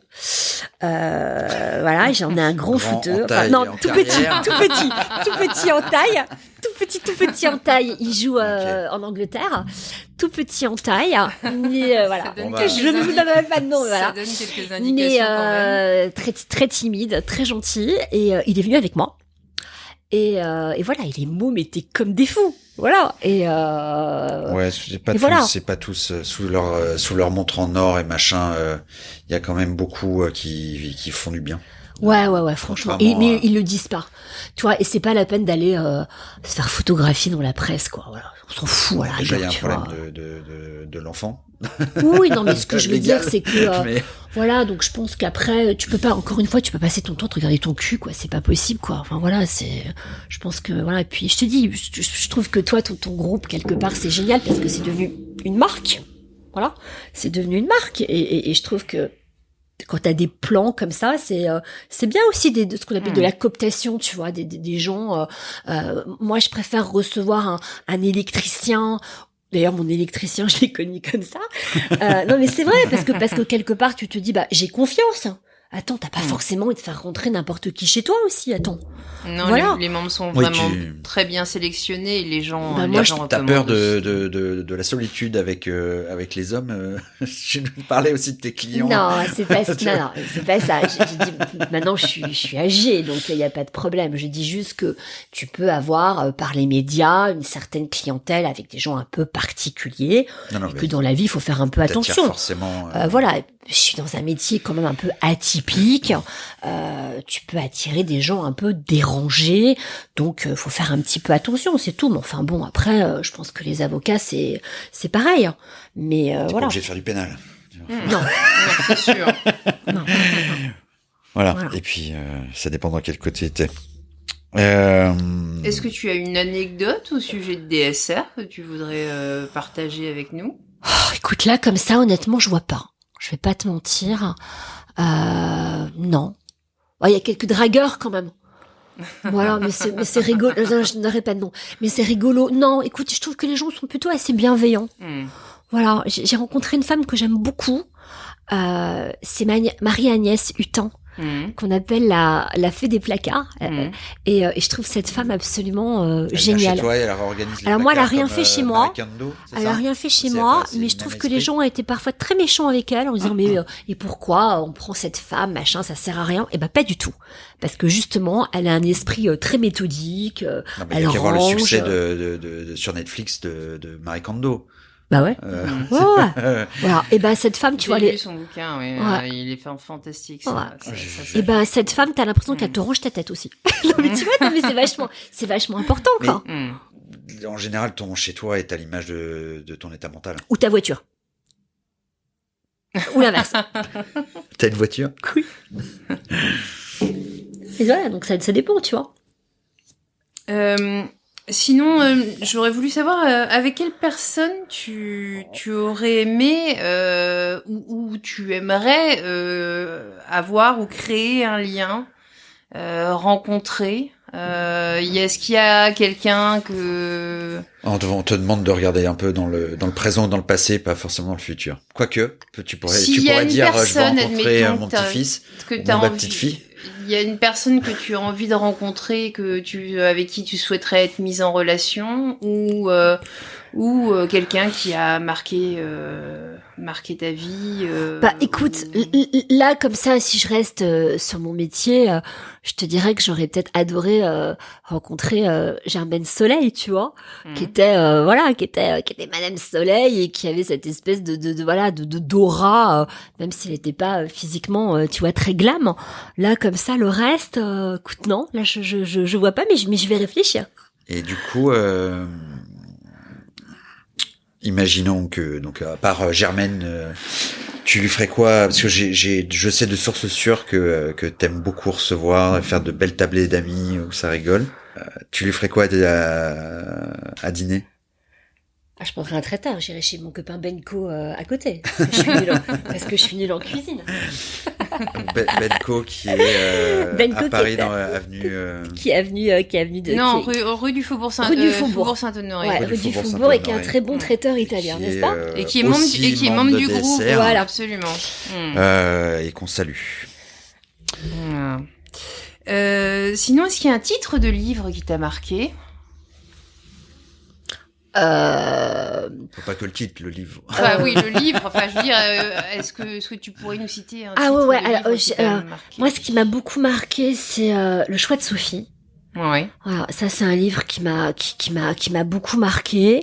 Là, en ce moment, je suis en train de lire un bouquin sur Mitterrand. Donc tu vois, on est dans un autre écrit par un Anglais. Merde, j'ai oublié son nom. Ça va me revenir. Non, je l'ai même pas dans mon sac. Ça va me revenir. Je lis beaucoup. Ça me vide la tête. Tu sais, j'ai ce métier où tu entends beaucoup de choses dans les oreilles. Le soir, j'ai même du mal des fois à regarder un film et à me concentrer, et je préfère lire parce que je suis obligée de mettre mon esprit sur autre chose, tu vois. Donc ouais, c'est vrai que la lecture, ça me ressource beaucoup. D'ailleurs, on parlait de Marie Kondo sur Netflix. Tu regardes séries, films, rien? Ah si, bien sûr, je me suis fait toutes les séries. Moi, toutes les séries. Je me suis descendue. J'aime bien les policiers, moi. Ça me détend. Je me suis fait les Bureaux des légendes, les Fauda. J'aime beaucoup les séries israéliennes. Je trouve ça très sympa. Après, à un moment donné, si tu veux, c'est un peu redondant et c'est un peu long quand même. Hein. Puis quand t'es dans une série, tu peux rien faire d'autre. Hein. On est d'accord. Hein. T'es dedans. Hein. Donc voilà. Mais après j'ai pas trop de temps. Puis t'es fatigué un peu le soir. Mais si je te mets dans une série, je peux me taper tout pendant la nuit. C'est horrible. Ouais, il y a The Spy aussi. Mais ça j'ai moins accroché, tu vois. Mais et des fois je me fais un bon policier, ça me détend. Donc, ça me détend, j'aime bien. Ça vide, tu vois. Mais par contre, tout ce qui est écrit, ésotérique, etc. Non, le soir, j'ai pas envie. Tu citais Fauda. Je sais que tu pars souvent en Israël pour les vacances. J'y allais beaucoup. Non, j'y allais beaucoup à une époque, mais hors vacances scolaires. Pas du tout. À des gens de la famille. Non, pas du tout. Un lien fort avec. Ouais, j'aime cet endroit parce que d'abord, j'adore Jérusalem. Je trouve que c'est très mystique. J'ai plein de copains là-bas. Et puis Tel Aviv, c'est Tel Aviv, quoi. Enfin, je sais pas si tu connais, mais c'est à 5 heures de Paris. Les mecs, c'est des pures bombes atomiques. Je crois que j'ai jamais vu des garçons aussi beaux de ma vie qu'à Tel Aviv. Donc, je vous encourage, franchement, les filles à y aller. Les filles aussi. T'as arrêté d'y aller au moment de ton mariage? Pas du tout. Non, mais là, avec le Covid, c'est un peu plus compliqué de voyager, mais je vais reprendre mes petits voyages à partir du mois d'octobre quand ça va rouvrir. Puisque j'ai mes 2 doses de vaccin. Et vous êtes du genre à faire tourner le globe et à mettre le doigt dessus, ou moi j'aime bien. J'adore Rome. Donc vous êtes très lié à certaines destinations. Écoute, vous avez reconstruit des maisons écoute, moi j'aime l'Italie, voilà. Je crois que j'adorerais habiter à Rome. Rome, c'est une ville qui me touche, mais moi j'aime bien l'étranger. De toute façon, j'aime bien les cultures, j'aime bien les gens différents, tu vois. Je trouve que je suis curieuse. Tu vois, j'aime bien voir comment les gens vivent et pas forcément dans Paris comme ça, tu vois. C'est important, non? Tu as un peu des amis aussi un peu partout à travers le monde, Miami. J'ai des amis parce que Miami, j'ai des amis là-bas parce que j'y ai fabriqué ma fille. Donc j'ai un lien assez fort avec les États-Unis et que je suis en relation. Puis j'ai aussi peut-être beaucoup d'amis qui sont partis un peu vivre un peu sur le globe, tu vois. J'ai un très bon copain qui est en Australie, j'ai quelques amis effectivement aux États-Unis, un peu comme tout le monde, non, tu crois pas? Si, bien sûr. Voilà, après tu gardes le lien comment? Grâce à Facebook et Messenger, c'est quand même vachement pratique de pouvoir appeler ses copains le soir ou d'avoir un petit parce que un fil Facebook, tu gardes un lien quelque part que t'aurais pas forcément gardé si t'avais pas un visuel qui pouvait sauter. Mais c'est important, tu vois. J'ai un de mes meilleurs amis qui vit en Guadeloupe, voilà. Donc, mais là malheureusement avec le Covid, c'est un peu compliqué pour voir les potes depuis quelques temps. Mais ça va bientôt s'arranger. Donc j'ai bien compris que ta famille de cœur était très très très importante. Ah ouais, attends, c'est important les amis. C'est important, non, tu crois pas? Oui. si, comme on dit, c'est la famille que tu choisis. Comment vous êtes ce sont des amis qui vous ont introduit Philippe et toi, ou non? Si, je peux te raconter. Philippe, je l'ai rencontré à un dîner où je voulais pas aller. Voilà, mais donc... Je l'ai rencontré à un dîner où je voulais pas aller. Bon. Sinon, d'habitude, c'est toujours comme ça, les histoires. Il y a longtemps que je l'ai rencontré, Philippe. Je l'ai rencontré en 2003. Longtemps. Ouais. Jolie histoire. Majeur. Donc. Il est venu me consulter. Il m'a dragué en me consultant. Ah, c'est sympa. Ouais. Il est venu me consulter Et donc il m'a pris un rendez-vous officiel. Après le dîner. Donc. Ah, on a vu dîner avec des gens. Après le dîner, effectivement. Donc il m'a rappelé le lendemain et il m'a pris un rendez-vous et je lui ai donc fait une voyance. Et je lui ai dit que il allait pas rester avec la fille avec qui il était, qu'il allait se remarier et qu'il aurait une petite fille. Il m'a dit certainement pas. Et voilà. C'est drôle. Ouais, ça par contre c'est rigolo. Donc, je savais pas que c'était quelque moi. part, t'as lu. Je savais C'est ça. pas. Mais vraiment, je ne savais pas. C'est la seule fois où t'as lu ton avenir sans le savoir, mais. Sans le savoir. Ouais, ouais, sérieux, ouais, je savais pas que c'était lui. Non, moi j'étais branchée boulot, tu vois, j'étais très très pro. Très pro. Après j'ai été déjeuner. Mais au début, je suis restée très très pro et voilà, effectivement, je ne savais pas que c'était moi. Du coup, tu crois à la synchronicité? Ouais, bien sûr. Bien sûr, moi je crois surtout aux énergies. Je pense qu'il n'y a pas de hasard, tu vois. Je pense que t'as des gens avec qui il y a un truc. Et tu sais, moi, des fois, j'ai des gens qui arrivent en consultation. Dans ma tête, je me dis, putain, il va falloir sortir les rames. Hein. Non, mais c'est pas méchant, tu vois, quand je dis ça. Mais t'as des gens qui viennent qui sont très verrouillés. Tu vois, ce matin, j'ai eu une femme au téléphone, mais raide comme un piquet. Mais quand je te dis raide comme un piquet, je lui dis, écoutez, madame, vous allez vous détendre. Là, vous allez vous ouvrir parce que je ne peux pas rentrer. Et j'ai été très méchante avec elle, je l'avoue. Et à la fin, elle s'est détendue. Enfin, quand je dis méchante, dure. J'ai été dure parce que j'étais obligée de lui appuyer sur ses problématiques. Dans ton côté bélier. Voilà, j'étais obligée de lui appuyer sur ses problématiques, si tu veux, si elle voulait bouger ou évoluer. C'est pour ça que moi, je bosse beaucoup avec des psys. Avec des psys, avec des gens qui travaillent sur les énergies. T'as Mathilde Jalot-Declercq, tu vois, qui est vraiment bonne dans ce qu'elle fait, qui fait du Reiki, qui fait de l'énergie. Et je trouve que je suis un bon passage pour les envoyer justement régler leur aspérité pour qu'ensuite les choses puissent se réaliser. C'est un peu de la maïotique en quelque part aussi. Tu accouches quelque part tes clients de problématiques et tu vas chercher loin aussi les choses. Ouais, parce que tu vois, je trouve que les thérapeutes, pour certains, c'est pas qu'ils manquent de puissance, c'est que le thérapeute va travailler sur ce que tu vas lui dire. Puisqu'il n'a pas d'outil. Moi, mon outil de voyante et d'astrologue va me permettre de piquer là où est ton nœud et ta problématique. Mais après, je peux pas te le régler, puisque ce n'est pas mon métier. Donc ensuite, je les envoie se faire accompagner. Et je trouve que c'est bien. C'est encore une fois, je trouve que c'est un travail encore une fois honnête, tu vois, et qui permet de faire progresser, d'avancer les gens.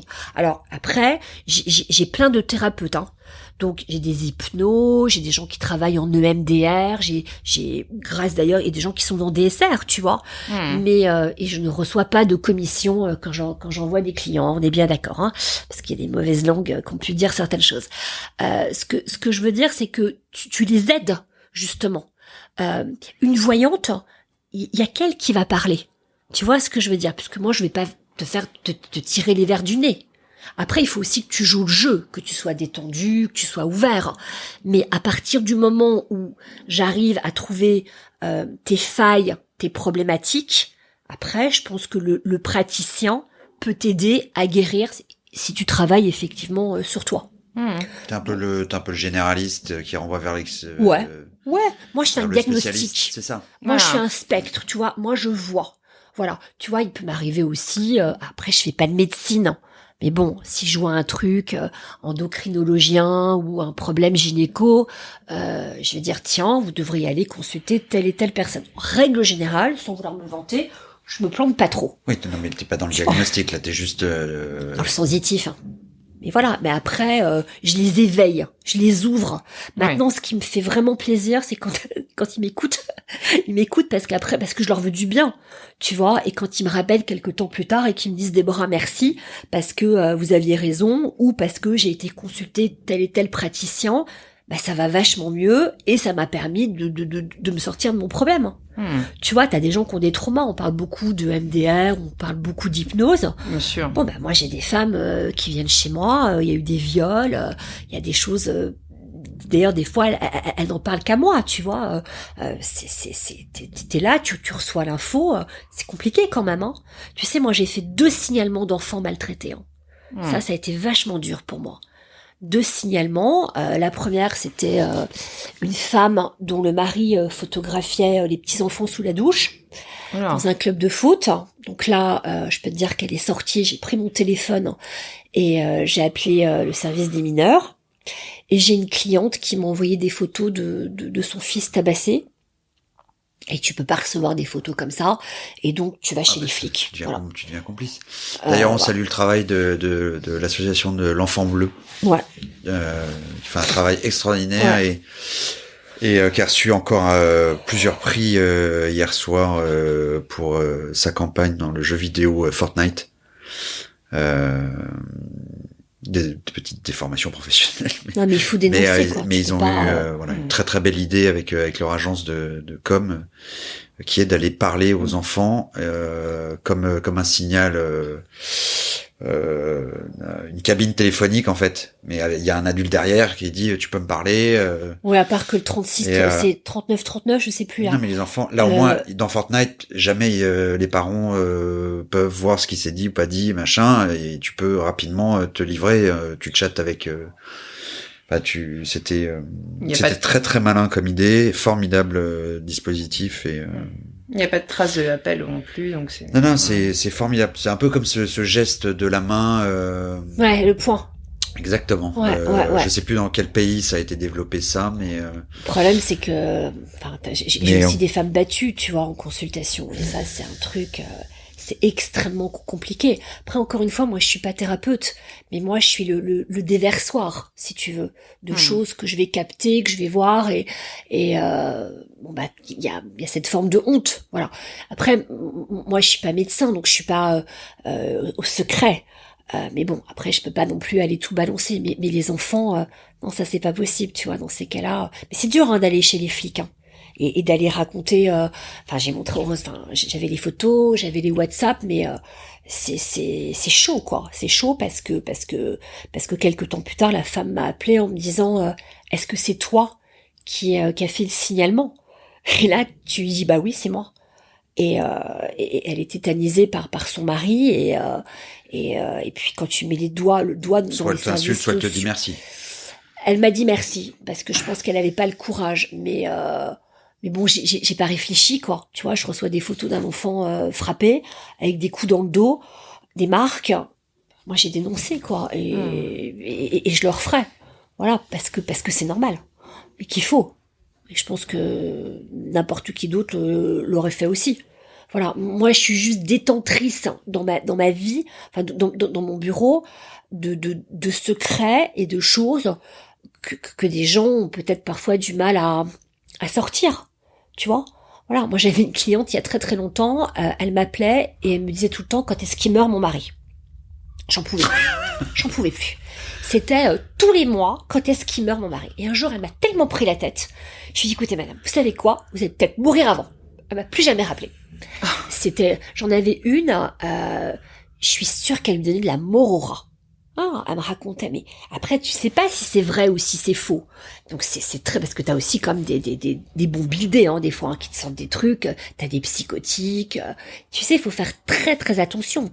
Moi, un jour, j'ai reçu une cliente en pleurs. On lui avait dit que son mari, qui faisait du parapente, allait mourir. Moi, je lui dis, mais moi, je vois pas du tout que votre mari va mourir. Donc, tu sais, il faut faire vraiment aussi attention en consultation parce que les mots ont un impact très fort. Bien sûr, sur le plan Donc, psy, oui. Il faut être extrêmement précautionneux de ce que tu vas dire, de ce que tu vas sortir, parce que tu peux gâcher une vie, tu vois. Mais c'est pour ça que des fois, je récupère des clientes avec des voyantes qu'on fait un carnage. Alors, je me suis aussi fait beaucoup d'argent il y a très longtemps avec Patrick Bruel. Parce qu'à l'époque, elle venait toute chez moi en me demandant si elles allaient épouser Bruel. Elle était toute amoureuse de lui. Ok. Non, mais si tu veux, t'as des gens aussi qui sont en délire, qui sont ce qu'on appelle en névrose obsessionnelle, tu vois, et tu peux rien faire pour eux. C'est ça. Donc, aussi. Même si tu connais la réponse et que tu la donnes en une minute, t'as quand même accepté les consultes. Bah, ils viennent chez toi. Attends, après c'est mon métier, mais moi je sais pas quand la personne va derrière, dire tu fais le lien avec Patrick pour lui envoyer enfin, à l'époque en tout cas. À l'époque, maintenant maintenant c'est d'autres. Non, mais voilà, mais c'est pour ça que je te dis qu'il faut faire extrêmement attention parce que je pense que je fais quand même un métier dangereux. Je fais un métier dangereux et qui a un impact en tout cas sur le psychique. Ouais, beaucoup. Et je veux pas être dans la toute puissance.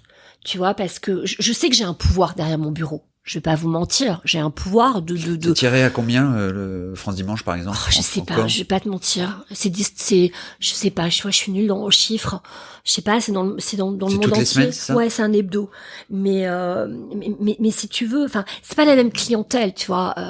Non, mais pour dire le lectorat. Oui, c'est un énorme lectorat. C'est un énorme lectorat et je sais pas, je dois avoir à peu près 500 lettres par semaine, tu vois, de gens qui m'écrivent, auxquels je peux bien sûr pas répondre. Est-ce que c'est arrivé que t'aies le mari et la femme qui t'écrivent sans que l'un sache? Non, mais j'ai eu une histoire. mais j'ai eu un truc, il y a des années, mais un truc de fou. J'ai une nana qui vient chez moi en consultation un samedi matin. Et alors, elle me raconte sa vie. Puis moi, j'ai des photos. C'est ça l'histoire. C'est que moi, il m'arrive parfois d'avoir en photo des gens que je connais. C'est très très compliqué, les photos. Bon. Et donc cette femme, on n'est pas très loin je ne donnerai pas de nom. Et donc cette femme me montre donc la photo de son amant, la photo de son mari. Ok, très bien, pas de problème. Ok, j'ai fait sa consultation. Il est 10h30 du matin. Au revoir madame. À 14-15h, on sonne à la porte. Je vois un mec. L'une des deux photos. C'est l'amant ou le mari alors? C'est le mari. Et là, je vois le mec, je me dis, puis le mec avait un physique très très particulier. Je me dis, merde, c'est le mec de la photo. Dans le coup, je comprends pas, tu vois. Et ben, les deux, ils avaient pris rendez-vous le même jour chez moi. T'imagines bien que, et le mari me dit, je crois que ma femme me trompe. J'étais dans une merde. Oui, ça c'est la seule fois. On est bien en synchronicité, là. Ça, c'est la seule fois de ma vie où ça m'est arrivé.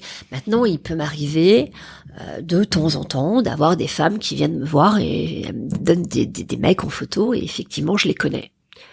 Et ben, je le dis. Parce que je suis honnête. Moi, je peux pas mentir. Je sais pas mon truc. Du coup, tu refuses la consultation? Je leur dis la vérité. Je leur dis, écoutez, donc, voilà, je vais être cash avec vous. Il se trouve que je le connais. Après, ah oui, tu dis pas ni comment ni quoi. Voilà. Mais je trouve que c'est pas bien de mentir aux gens. Tu vois, c'est pas bien. Après, tu vas pas tout raconter non plus, mais tu peux pas dire, je vois que le mec, il fait ci, il fait ça, parce que c'est pas vrai. Tu vois, quand j'ai quelqu'un de connu, je leur dis toujours, écoutez, on va être très cash. Je sais exactement qui vous êtes, ce que vous faites. Je vais pas vous faire la grande voyante en vous disant, je vois ci, je vois ça. En règle générale, tu sais quoi, ils apprécient. Ils apprécient parce que je crois que les gens aiment bien qu'on leur parle franchement. Je crois que c'est ça qui est important. Tu sais, je crois que les gens, faut leur parler, normal. Une fois, il y a très très longtemps, j'avais dit à une cliente, faut vous bouger le cul. Et c'est vrai que des fois, j'avoue, j'ai un côté très très cash. Et elle m'avait écrit une lettre quelques temps plus tard en me disant, bon alors Déborah, vous êtes très bonne voyante, mais alors bougez-vous le cul quand même, j'ai pas aimé. Et voilà, bon, j'essaie de me corriger, mais bon, je suis comme ça. Voilà, en même temps, les gens qui viennent chez moi, ouais, parce que j'ai un franc-parler, mais en même temps, je pense que moi, j'ai un thérapeute, il a plusieurs séances pour t'aider, pour affiner. Moi, il faut qu'en 1 heure de consultation, j'ai tout vu. Parce que quelqu'un qui vient chez moi, il vient tous les ans en cabinet, ou tous les 2 ans. Donc, en 1 heure, il faut que je lui balance tout pour qu'il avance. Tu vois? Tandis que le thérapeute, tu ritualises, t'as du temps, c'est un travail. Moi, il faut que j'ai des flashs et que je lui sorte tout et qu'il en ait entre guillemets pour son argent, on se comprend, en 1 heure de temps. Donc, faut y aller, quoi. C'est pour ça que ça vide et que ça fatigue autant parce que tu montes sur scène. Et que quand tu sors comme ça de consultation, t'es vidé parce que t'as une forme d'intensité où tu t'es vraiment donné à l'autre. Et je pense que les gens disent souvent que j'ai beaucoup d'énergie en consultation. Oui, c'est vrai, mais parce que encore une fois, même en entretien là. Ouais, je suis un peu fatiguée là. Je suis un peu fatiguée. En plus, il manque 50% de mes batteries. Ouais, je suis à 60%. Mais parce que je pense que c'est important de faire les choses avec de l'intensité. Voilà, c'est peut-être un défaut aussi que j'ai, mais en même temps, je trouve que c'est important d'être vrai. Et surtout, toi, il y a un truc, c'est que moi, je ne veux pas mentir en consultation pour faire plaisir. Tu sais, des fois, ce serait facile de leur raconter des conneries, hein, et de leur dire, ah bah ouais, je vois un mec. Ah bah c'est sûr, la cliente, elle va sortir de chez toi, elle va être hyper contente. Et en fin de compte, tu t'aperçois que tu as raconté des conneries. Quelle chance sur 2. Ouais, bien sûr, mais il faut des détails. Mais le but du jeu, je vais pas te mentir, c'est pas qu'un client, c'est pas que t'es un client, c'est que le client, il revienne. Parce que choper une fois, j'aime pas ce terme, mais avoir un client une fois, c'est facile. Je vais pas te mentir, tu vois. Quand j'ai un client, je sais qu'en règle générale, il va m'envoyer 2 ou 3. Mais ce qui est important, c'est que la personne revienne et que tu la fidélises. Alors que nous, notre métier, c'est l'inverse. Ouais. Ah oui. Donc chez Brief à l'agence, on fait de la communication et effectivement, c'est beaucoup plus facile de travailler avec un client existant ou avec qui on a déjà travaillé qu'aller prospecter. Mais moi, je prospecte pas. Je fais pas de pub. Non, mais quoique, d'une certaine manière, tes parutions dans France Dimanche participent à ta notoriété. Oui, mais c'est pas pareil. Voilà. Après, c'est que j'ai les compétences requises pour le faire. Oui, non, mais puis publicité et communication sont quand même 2 choses très très différentes. Oui, ça donne une notoriété, ça a soi. Voilà, ça te donne des références. Mais après, tu sais, moi je le dis et je le redis, on peut être très bon avec quelqu'un et très mauvais avec quelqu'un d'autre. Puis il y a des gens, ils sont rien dans leur vie. Tu peux rien leur inventer. Moi, à une époque, j'avais beaucoup, j'ai de temps en temps des princesses saoudiennes. On est passé de France Dimanche à Point de Vue.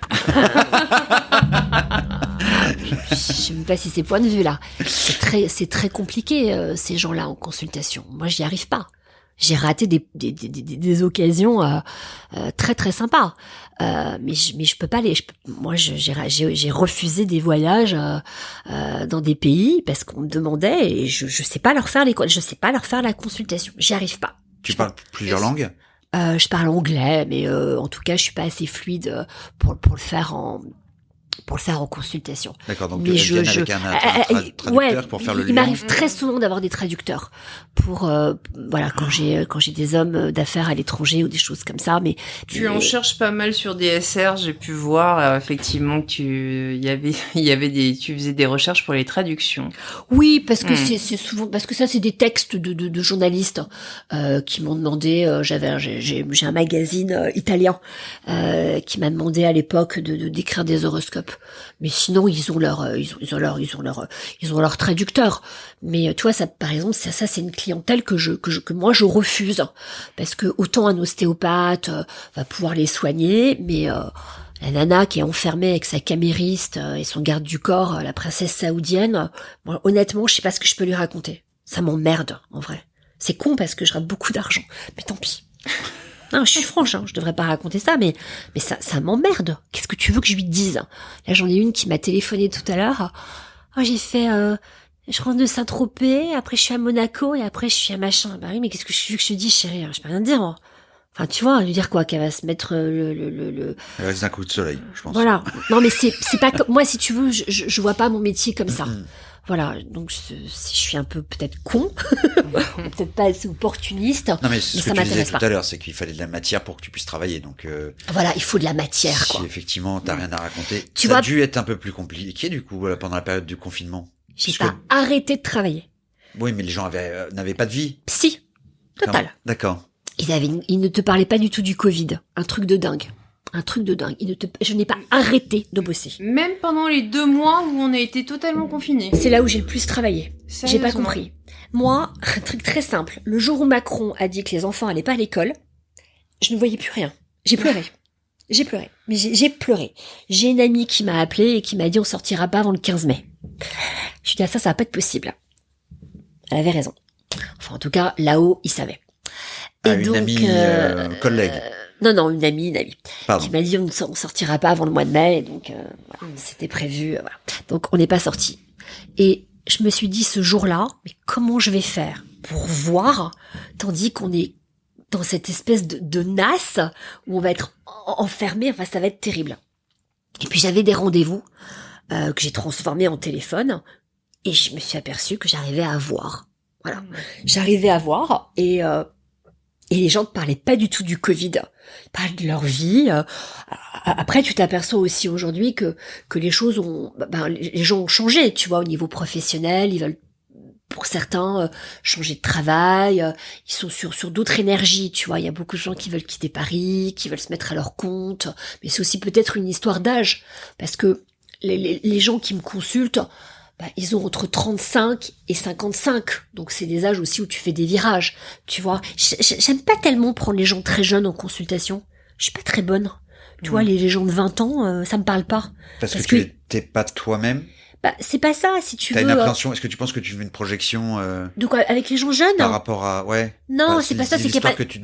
Il y a pas de matière. Il y a pas de passé, il y a c'est pas méchant, mais il y a une forme d'immaturité et c'est normal, tu vois. Donc tu peux pas rentrer dans des profondeurs, tu vois. La femme de 45, 50, là c'est vachement que du bonheur. Voilà, ouais, parce que tu peux aller farfouiller, tu peux aller dans le... Non, mais tu peux les amener à des choses, à des compréhensions, tu vois. Mais quand t'as 18, 20 ans, t'es pas là-dedans et c'est normal. Il y a pas de liaison. Il y a pas il y a pas de travail, quoi. Tu vois, c'est pas consistant. Voilà. Et je pense que quand on vieillit, la preuve, on s'intéresse à des choses un peu plus nourries, quoi. Ce qui est normal, d'ailleurs. Et puis il y a un âge pour tout. Tu vois, donc voilà. Ce que je trouve génial aussi, c'est les femmes très âgées qui viennent chez moi et qui veulent rencontrer des mecs. Ah, j'adore. Ça donne de l'espoir. Moi, je trouve ça génial. J'ai une femme de 18 ans l'autre jour qui est venue me voir pour une histoire, savoir si elle rencontrait un mec. Oh, j'ai trouvé ça génial. Je me suis dit, ah ouais, mais c'est super beau. Mais de combien sont cadets? Elle voulait savoir si elle avait rencontré un mec, mais j'ai des femmes âgées qui viennent chez moi. Et mais elles veulent pas forcément Ah non, elle préfère les plus jeunes. Voilà, et donc du coup, est-ce que tu fais le lien avec tes rugbymen? Non, je ne mélange pas. Mais je trouve que c'est trop mignon. Attention, le jour, j'ai une femme en pleurs, quoi. 75 ans, elle pleurait sur un mec. Mais je me suis dit, mais c'est génial. Tu ressens encore des choses. Mais c'est top, quoi. T'as envie. C'est vachement important. Ouais, c'est jeune aujourd'hui, 75 ans. Mais bien sûr que c'est jeune. Voilà. Mais ça prouve que à tout âge, tu peux tomber amoureux. Moi, je trouve ça génial. Donc t'en as envie, en tout cas. Ouais, mais c'est vachement important, tu vois. Après, t'as des gens, il se passe rien. Et ça, c'est triste aussi, tu vois. Et c'est vrai que pendant le Covid, j'ai vu beaucoup de solitude aussi. Oui. Chez beaucoup de gens. Ouais. J'ai vu beaucoup de femmes en décompensation, tu vois, dans des choses très compliquées. Alors, moi, j'ai pas trop de gens qui m'appellent en me disant, je me suis suicidée, parce que ça, j'ai eu à une période. Et ça, c'est vachement dur psychologiquement quand tu reçois un SMS ou un appel, voilà. Mais tu vois, les gens en crise, les gens qui ne vont pas bien, je les prends pas. C'est-à-dire que une nana qui m'appelle et qui me dit, je me suis fait plaquer, qui m'appelle, tu vois, le lendemain du plaquage, je la prends pas. Parce que émotionnellement, on va pas faire un bon boulot. Donc je dis, allez, on laisse reposer un peu, là, vous respirez, vous appelez vos petites copines, et après on va pouvoir voir. Tu vois, donc c'est compliqué parce que quand tu vas pas bien, t'appelles en panique la voyante. Parce que t'en peux plus, tu veux savoir. Il faut pas appeler un voyant en panique. Il faut aller le voir quand on est plus apaisé, plus calme. Parce que le voyant, il ressent ton énergie. Oui, voilà, c'est peut-être trop chargé. C'est trop chargé. Émotionnellement pour toi. Ouais, tu peux pas. En tout cas, tu vois pas bien. Voilà. Ça parasite un peu. En tout cas, tu fais pas un bon boulot. Enfin, je trouve. D'accord. Sinon, je voudrais savoir s'il y a un mot ou une phrase qui a changé ta façon de voir la vie. C'est une bonne question.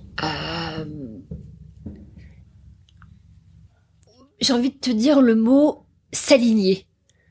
Voilà, je trouve que c'est important à un certain âge, quand tu as fait un certain travail sur toi, de s'aligner. J'ai fait beaucoup de thérapie, moi. Je suis très très branchée thérapie.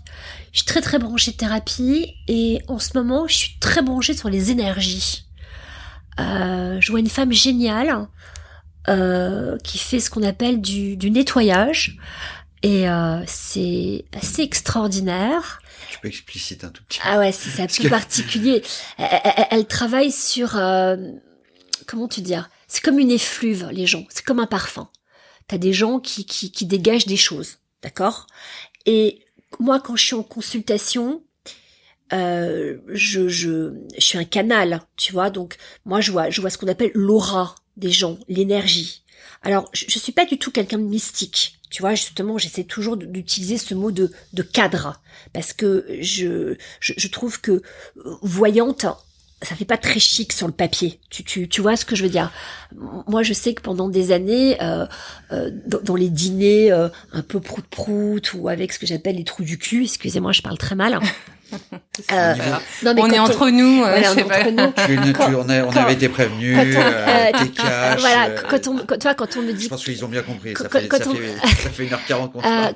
Quand on me dit qu'est-ce que tu fais dans la vie, j'ai toujours préféré dire je suis astrologue parce que ça fait plus chic, tu vois, que comme tu m'avais présenté tout à l'heure, cartomancienne. Cartomancienne, je peux mourir quand on me dit ça. C'est pas moi. Je me dis en même temps, ça réveille la petite fille qui est en toi. Voilà, mais ça fait un peu, tu vois, ça fait pas très chic, tu vois ce que je veux dire. Mais moi je m'en fous, attends, j'ai aucun problème. Non mais attends, donc du coup le double sens du terme médium te correspond vachement plus. Ouais, je préfère parce que là tu dis canal mais en fait médium est voilà valable. parce que c'est ça un médium, tu vois, voilà, je suis un canal et c'est pour ça que encore une fois c'est là où c'est très compliqué de contenter, voilà, on va dire quelqu'un en consultation parce que les gens ne comprennent pas que, encore une fois, la voyance, c'est un flash. C'est-à-dire que c'est des sensations. Tu vois, moi, bon, je sais faire ce qu'on appelle de la voyance en direct. Ça veut dire que moi, je vais prendre une photo, je vais la toucher, je vais sentir. Des fois, je prends juste la main de quelqu'un. Alors, en cabinet, je le fais pas beaucoup parce que ça me fatigue énormément, mais je pars en voyance, tu vois. Mais ça, c'est un travail qui m'épuise. Après, tu sais, moi, le soir, après mes consultations au cabinet, je peux plus parler. Tellement je suis fatiguée, tellement j'ai été pompée par les gens. Et puis, il peut arriver en consultation aussi, des fois, de vomir. Après, ouais, moi, il m'est arrivé plusieurs fois de vomir ou de pleurer. Ça, des fois... Oui, c'est émotionnel. Dans les deux cas, c'est émotionnel. Moi, j'ai des trucs, des fois, où je me mets à pleurer. J'ai un peu honte, parfois, de pleurer devant des gens. Mais parce que ça te touche, ou parce que quand on te parle de mort d'enfant, ou de choses comme ça, c'est vachement violent, tu vois. J'ai une femme, sa petite fille avait été tuée. Elle m'a demandé une consultation parce que j'avais dit un truc à un copain journaliste qui lui a répété, et on a retrouvé le corps quelques temps plus tard et elle m'a demandé une consultation. Je voulais pas la prendre parce que sa question, je savais pas, je me sentais pas capable de répondre à sa question. Et puis elle a tellement insisté que je me suis dit allez, je vais lui parler. Et elle m'a posé la question que je ne voulais pas qu'elle me pose, mais elle m'a posé la question, donc je lui ai répondu. Et elle m'a dit merci. Et mais ça a été tellement violent pour moi d'avoir cette femme en consultation que j'ai dû pleurer pendant 2 jours. Chercher la réponse. Ouais, enfin ça a été très violent, tu vois, tellement j'étais parce que je pouvais d'abord parce que peut-être que je me suis trompée aussi, hein. Tu vois, je sais pas, en vrai. Tu t'es peut-être projetée aussi, c'est peut-être pour ça. Non, je pense pas m'être projetée. En tout cas, ça m'a vraiment retourné et bougé. Donc oui, il y a des gens en consultation, ça te retourne. Il y a un effet miroir aussi. Non, moi je suis pas dans la projection. Je n'existe pas. Ta transe, le terme est pas juste, mais c'est ta fulgurance qui t'épuise ou c'est l'énergie, client? C'est l'énergie que tu donnes puisque tu montes sur scène. Non, mais peut-être le fait d'aller chercher l'information. Enfin, non, je suis un canal, mais c'est un canal énergétique, donc tu te fatigues. Voilà, mais c'est peut-être comme quelqu'un qui, moi c'est mon cerveau, c'est pas mon corps. Tu vois, mais c'est quand même après je te dis, comme quand j'ai un mec, tu vois, quand j'ai un flic qui me dit après une intervention, tu m'as autant fatigué que quand j'ai fait telle intervention, tu vois. Moi, je fatigue les gens énergétiquement et moi aussi. Mais après, je me fais masser, je sais bien me recharger maintenant. Je sais bien me protéger, je sais bien couper. Tu vois, donc franchement, ça va. Donc voilà. Tu es toi-même un lien. Moi, voilà, je suis un lien. Je suis un petit maillon de la chaîne. Est-ce que tu veux ajouter... Il y a des choses Bah écoutez, non, je sais pas, à moins que vous ayez d'autres questions. Est-ce que tu vois une longue carrière pour ce podcast? Ah bah écoutez, nous allons tirer les cartes. Nous allons tirer les cartes et je vous le dirai. Voilà. Bon, en tout cas, c'était un plaisir. Bah écoutez, merci. J'espère que je vous ai un peu éclairé sur ce métier qui est parfois un peu particulier quand même. Métier, sur ta vie. Bah écoutez, merci. On a un petit cadeau pour toi. On a un petit bracelet qui a été créé par Cécilia Depardieu, ma cousine, dont la marque est Ces Petits Liens. Donc ça c'est le hasard fait que le nom du podcast est très lié à cette marque et on te les proposera tout à l'heure pour que tu puisses en choisir un. C'est très gentil, merci. Et on beaucoup. remercie encore Cécilia pour ce cadeau. Sinon, nous tenons également à remercier toute l'équipe de Brief, notamment Thibaut Vacrenier, ainsi que l'équipe graphique. Merci d'être venu. Merci à vous d'avoir invité. C'était génial. Vous avez écouté Les Petits Liens. Nous espérons que cet épisode vous a plu, vous a ému, fait rire, bref, qu'il vous a procuré du plaisir et l'envie d'écouter les suivants. N'hésitez pas à vous abonner si ce n'est pas encore fait et à partager cet épisode. Vous pouvez également nous mettre une bonne note et nous laisser vos commentaires auxquels nous ne manquerons pas de répondre.